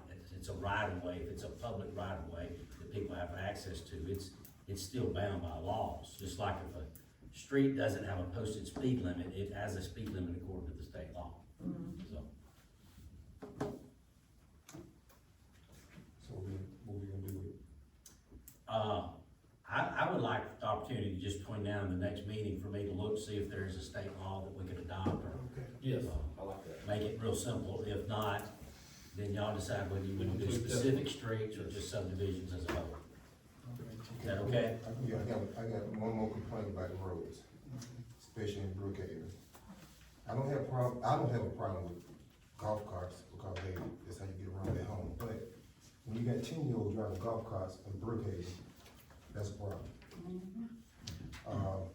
So, also, get with the city attorney, I just feel like, a lot of these golf carts are not street legal anyway, so they shouldn't be driving in the middle of the street anyway. Okay. I think if somebody gonna operate a golf cart in the city limits, I think they should either have a driver's permit or a driver's license. At least they know the laws of the land, so they can know what to look for, cause we have a lot of DUIs out here, and I hate to see one of my kids get hit because we didn't act on this, driving a golf cart in the middle of the street. Mr. Jean said he seen one in the morning, 8, 9 years old. He was about 9. His mom was with him, but, he was driving. A larger problem with golf carts is not necessarily that they're violating the rules of the road, but the kids fall out. And when they fall out, they hit their heads and get killed. It has become a larger death component than, four-wheelers. Yes. So Alabama state law, it already has to follow the state and specific local regulations, so they already have to be 16 years or older and have a driver's license. So to legally drive on a, also they need to have, like, obviously street legal lights and everything else, so at this point, it's just a matter of enforcing it. I think he wants to know, do y'all want him to enforce it, what he's asking? Yeah. Because you're gonna get complaints from parents as soon as you start doing this. Yeah, I mean, if it's the law, it's the law. That's all I got. And hopefully after this is over, I can talk to each council member in the mayor about the problem I got. All right.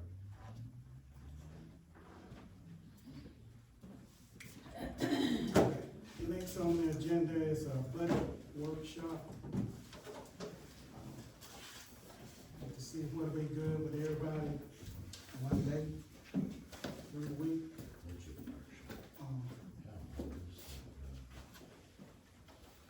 On the tab, so, Mr. Chapman, from the county firm, Joe Chapman. did you get in,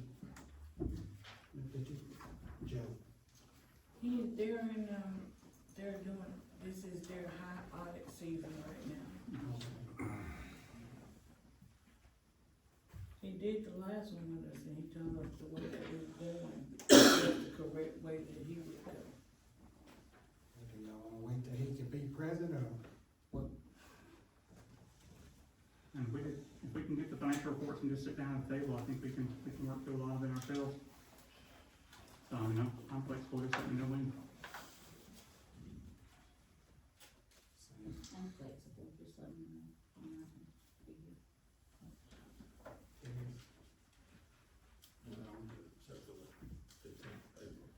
Oh, yeah, I can't, 15th of April at 10 a.m. I can't be there. I can't be there on the 14th. James? I'm good most any day. I've got some field trips, but I got one the 10th, one the 3rd. Lisa, do you know what we've got for field trips? 3rd and 10th, this Thursday and next Thursday. I've got some more in May, but I don't know exactly when they are. Right. They just tell me we've got more field trips in May every day, you know, so, but usually I'm pretty good.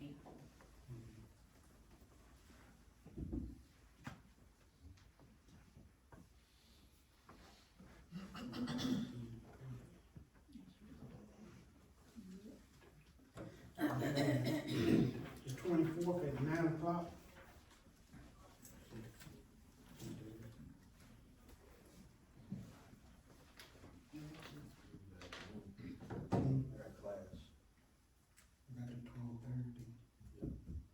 23rd at 9 o'clock. 9 a.m. Hmm? 9 a.m. Mm-hmm. On Sunday? That's a Wednesday. Wednesday. I'm sorry. Okay.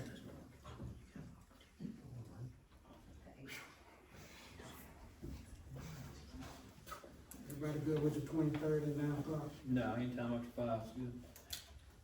Someone's gotta work for that. Yeah.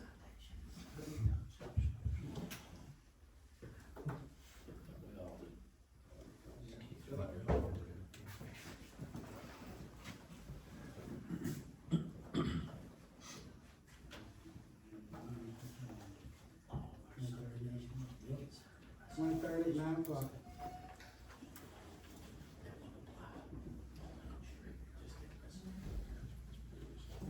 All right, new business, approve the minutes for 3/18/2025.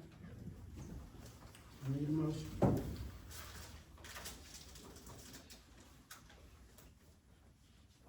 To approve the minutes, I have 2018, 2025. I second it. Any discussion? All in favor? Next is, Homeland Security, OSHA.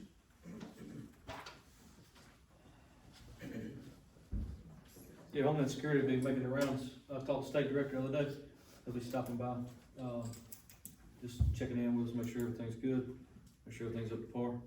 He said he'll notify us within 8 hours of his arrival.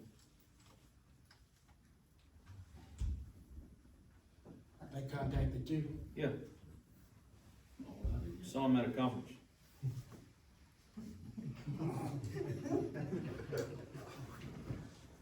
Okay. And while we, on OSHA, Dakota, are y'all like required to take OSHA 10? Or not required, but have y'all taken, do any of y'all have OSHA 10? My suggestion would be that everybody working in that field would do, OSHA 10. Which is fine, we can send them if you want. Huh? Well, which is fine, we can send them. No, it's or whatever it is. it's online. Yeah, that's. Like you, like it's, it'll be a 10-hour, like, online course. You can only take so many hours during the day. But like somebody like in your spot, like I have OSHA 30, so you'd have to have OSHA 30 in order to be over. I just think it'd be safe, like when Jonathan Ray brought that up, it made sense that, so you'd be in compliance too, it's not just a certification, but knowing, you know what I mean? I know you got a workload, I ain't saying, I'm saying it's not, it doesn't make you no better or no less, I'm just saying that it would help you in the long run, having a safety certificate. I got you. And it's online, so you know what I mean? Okay. And you got, I think when you sign up, you got a year to do 10 hours. All right. Next on the agenda is road infrastructure management plan.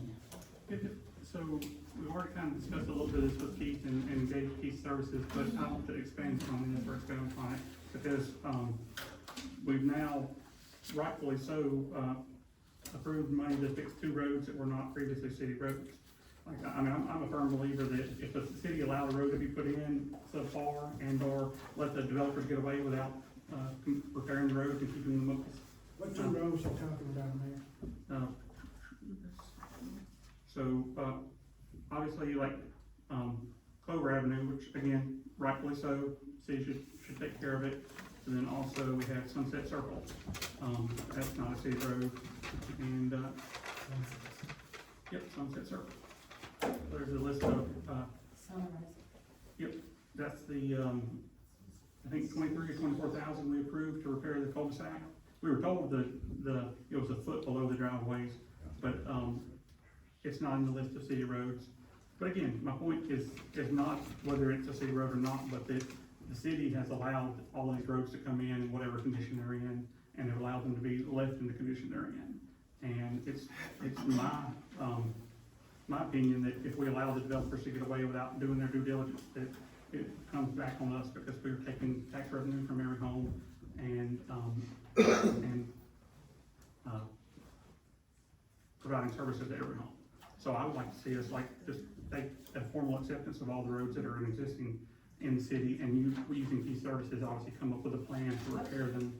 And to, obviously, patching potholes would be the simplest approach to all these roads. But, I mean, again, we've set a precedent now with 2 roads. I say we continue that precedent and take all the roads that are here and set up a plan to either obviously patch potholes right off, and then continue forward, put them in the rotation of the plans, repairs when they're in need.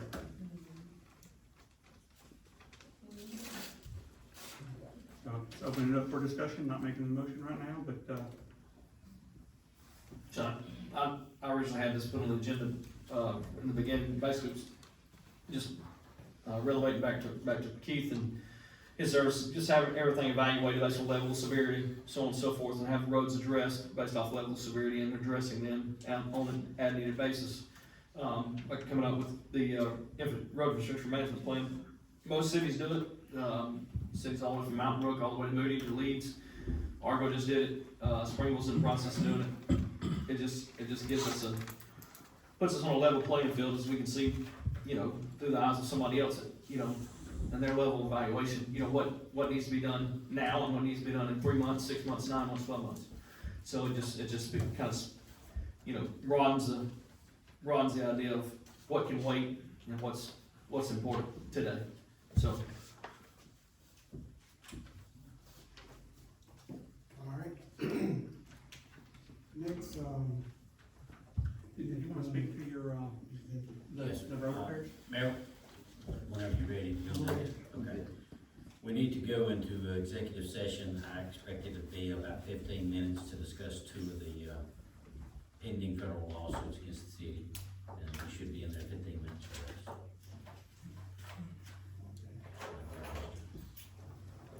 motion. Nah, just executive session.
He said, hey, this primary is down, we're running on backup. Get through the holidays, then you'll have to pay $1,000 an hour for a month. So.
Because the railroad will come in there and take the property, and then they'll tell the government, hey, we're taking this, and you're gonna make sure that we take it.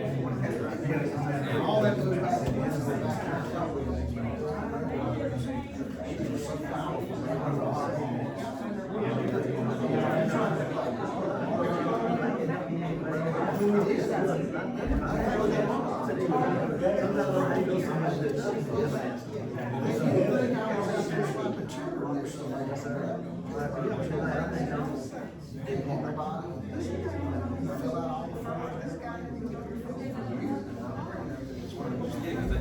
it's on there. I just want to introduce myself. I'm Margaret. Keith Hager, Brett Gray. I do pumps. This is what I wanted to recommend for Sunrise, that they went with whatever they did. I just didn't have the bids in time. I missed the deadline. But in regards to, I don't know if you're involved with the water Oval, with them demanding that they increase pump capacities and stuff like that. Well, it's a little different. They do. Well, no, based on what they're doing, because I've rebuilt those pumps, they're not, Oval's not feeding those pumps enough what they're actually rated for. They are cavitating the crap out of those pumps. And so, but you're right, they do need to be on VFDs, but that particular pump that they have, that's a DA-14-4308. The Department of Energy has blacklisted several of those energy inefficiencies, not because it doesn't work, but just because motor efficiency in the DOE blacklisted. So, we can. I am talking right now. I'm about to come back you up. We're not talking about that right now. You talking about the pump at my station, I know what you're talking about. I know exactly what you're talking about. And I want the city engineer to see what we're putting in. Make sure you get the blue mic. We attend the same church, he's my sound guy, he's gonna mute my mic, so I won't make any sound on sound. That's what they say. Yeah, that's in the back. What they put in, no, this is what you want. But there's a picture of it. That's what they put in right there. Something similar. Doug told you. I talked to him a handful of times, I don't know what his name is. But when it comes, and I've told them, we need, what I told Gary was, I need to know, what's your incoming water man, which I'm pretty sure it's 6. Cause I can, you probably can too, Cameron, do the calculation losses from the pumps to the water towers. We got theirs on the same now.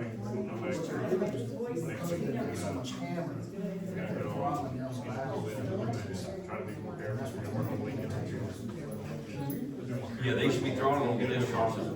They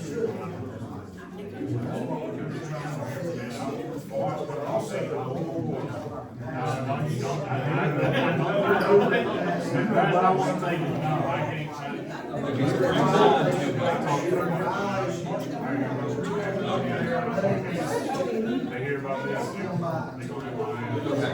Will, I can get you my card. Cause I am a flow service here, those are flow service. I can pull that card and then do a multi-speed and say, okay, and let's just say that I think the 3600, so drop it 500 RPM. Because Infinity Light can only drop so much to get enough pressure on that. So, I can be a resource, that's what I'm there. That's what my job is, so whatever I can do, is what I do. I'll get you my card.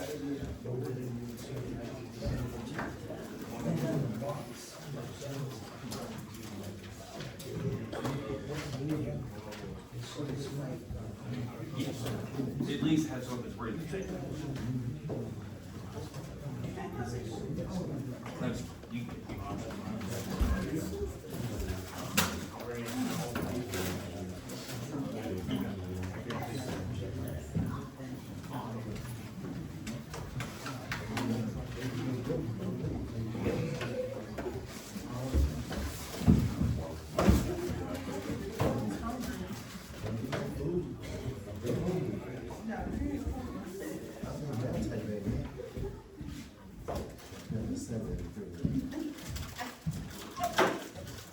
He said he had to go to rest.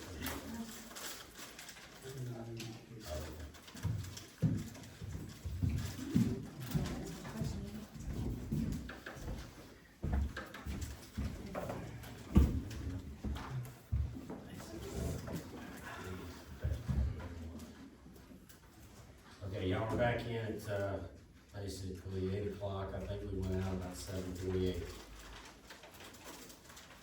Any other business in front of the council?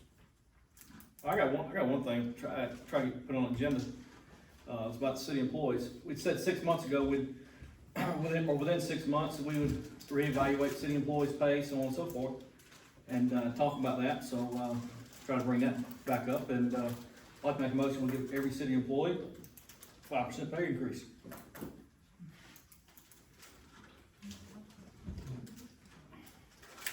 I took the liberty to crunch the numbers based on the last audit on the different departments and their payrolls. So 2023, fire was 346,000. General government is 702. I had a hard time telling if that's all payroll or if that's got some other expenses in it. And police was 553 and public works was 53.9. And so totaling 1.6 million in salaries a year. Give or take that 702,000. 5% would bump that up to be 82,000 a year increase. 10% would be 165, and 15% would be 248. So we've spent more on roads in the last 2 months than the 15% raise would cover. And it's been nearly 2 years since raises were given. So I'll second the motion. I wish it was more. Any discussion? Can we just visit the annual increases after we have our budget discussion? And see where we are with the budget and then look at giving the employees increase? I have no problem with that. Budget discussion should be a start of a long process, and so, and it's already, like I said, already been at least a year and a half. By the time we get there, we're looking at 2 years. I mean, 9% inflation is tough on people. Motion and a second. Any discussion? All in favor?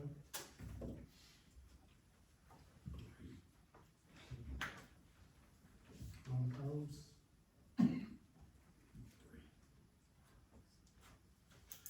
Motion fails.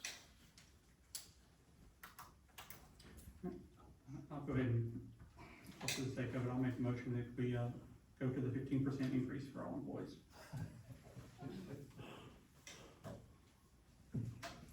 Matt made a motion, I need a second.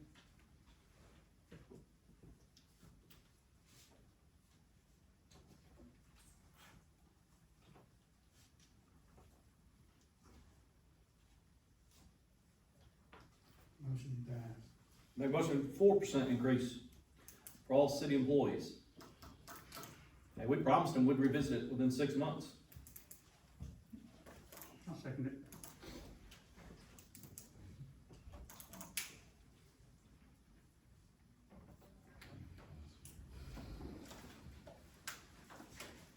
Any discussion?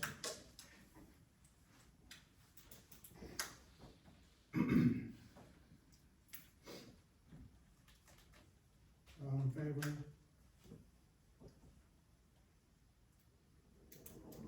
Any opposed?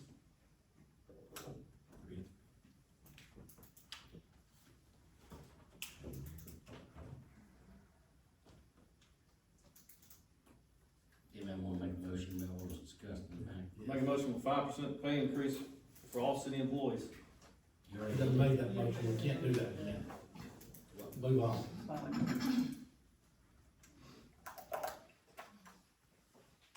do I word that? Did you want to engage, number one, you wanna engage Brad Cornett to, represent the city? Read that out and I'll. You're gonna hire Brad Cornett to represent the city in the, federal lawsuit pertaining to the redistricting issues. Your coverage only allows a limited amount of coverage, and when that amount runs out, the city will have to pay those fees. And the rate will be at $250 an hour. That'd be the first motion. I'll make that motion. Okay. We gotta have it. Okay. Second. All right, any discussion? All in favor? All opposed? Matt, you want to show that you recused? Yeah, I'm recusing myself. Okay, so the vote would be 4-1 with one recusal. The other was to engage a separate attorney for Darrell and for Darius, because they're sued in their individual capacities in the redistricting case. That lawyer will also be paid up to a maximum of $250 an hour, You say Sue now. being sued by Mr. Twitch. Your tax dollars can pay for a lawyer, for our city council. Motion. Okay, Second. any discussion? All in favor? All opposed? No, I'm recusing myself. And Matt would show himself as recused from that vote. That's all I have. I'll make a motion to adjourn. I'll second. All in favor? Mayor, can I ask you a question, please? Yes. It's coming up. I know I'm not on the agenda, but you've adjourned the meeting, the meeting's over. That's right. And I'd like to ask a question to everybody on the panel. How is it, nothing personal against anybody out here, any other employee, but how is it that our fire chief makes $10,000 more than our police chief? And we had discussions. No, I brought it in. These two I got a brought problem the with it, fix. that's why. No. Just the same way he sat back there and made an offer for Brandon's salary, and he came out here and acted like he didn't. Who just voted down raises across the board? Who just voted down raises? Over. Who just voted down raises? Not me. Not me. But we brought Brandon's salary out here, and you voted that down. If you want to talk about what you did. Yeah. You want to really talk about it. All you do is bring complaints and then sit down there and scroll with your pen like a third grader and then Bring hurry these up. men out here. That's what Yeah, you you do. is, cause you hiding behind You don't do nothing but complain. Bring some solutions. You ain't brought one solution. All you do is sit there and complain. That's all you do. Wait, we're just trying to give y'all raises. What about you giving us a raise? Do something for the city. Don't worry about it. You don't worry about it. You do all this huffing and puffing. You live in the city, but you won't even volunteer at the fire department. Then you won't talk about the fire department. How about that? Why don't you do something in the city? You just sit up there and scroll on your with your little pen like a little 2-year-old. So whichever one you want to Thank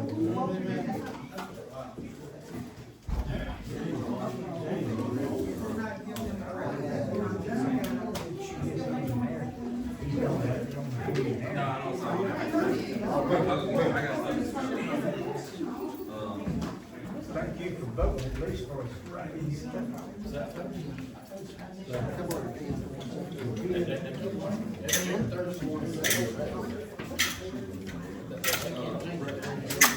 Mr. Mayor, we have somebody here.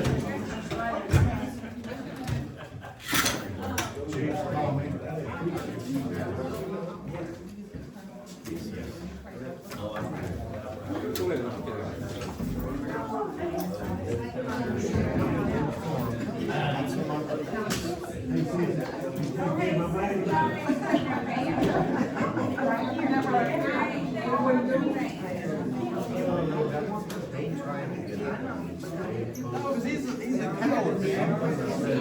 Hey, you sit out here and you degraded the man, and then you want to turn around and you did. You degraded the code. No, sir, you better watch the video, get your I did. You didn't tell them that they're not out there working. You said that. You said they're not out there working. When did I say that? The last meeting. Yes. Is that what I said? Yes. You better watch the video. I did. You said what you didn't say that. What did you say? What did you say that? I didn't say anything. You said that. You said it's been out there. You said it's been out there for 3 months. You didn't start yelling at that man. I didn't start yelling at that man. You better watch the video. You better watch the video. You didn't yell at Dakota. You got a bucket of problems yourself, man. Huh? You got a bucket of problems. What's my bucket of problems? Please tell me. Right over there. Huh? What's that bucket of problems? There, come on. Touching me, man. Oh, brother, stop touching me, man. I got 5 kids to feed and I gotta miss work to go do some shit for you, man. You ain't doing nothing for me. I'm talking to Matt. why? You keep degrading them because I'm letting you know I'm not Dakota. Another one of them. Nobody said anything. Yeah, yell at me then. Nobody said anything to you. You come in. You can lie to me for no reason. I You ain't said nothing to just you. not somebody that won't say nothing back to you. That's why. That's why. Somebody that won't do something back to you. Record it, man. Record it and post it. Exactly, and they don't care about that. I know. Come on, man. You good, man.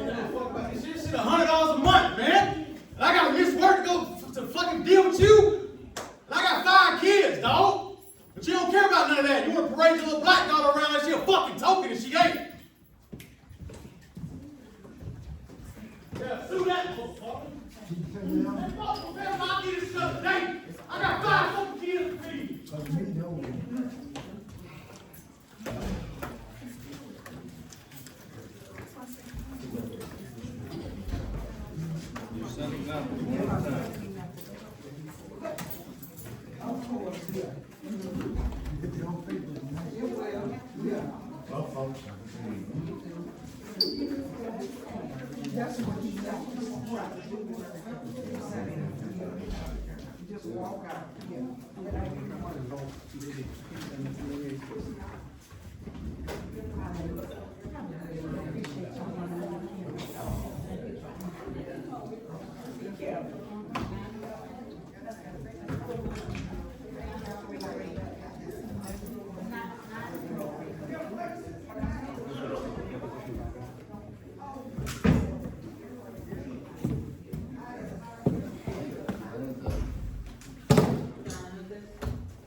Don't, no.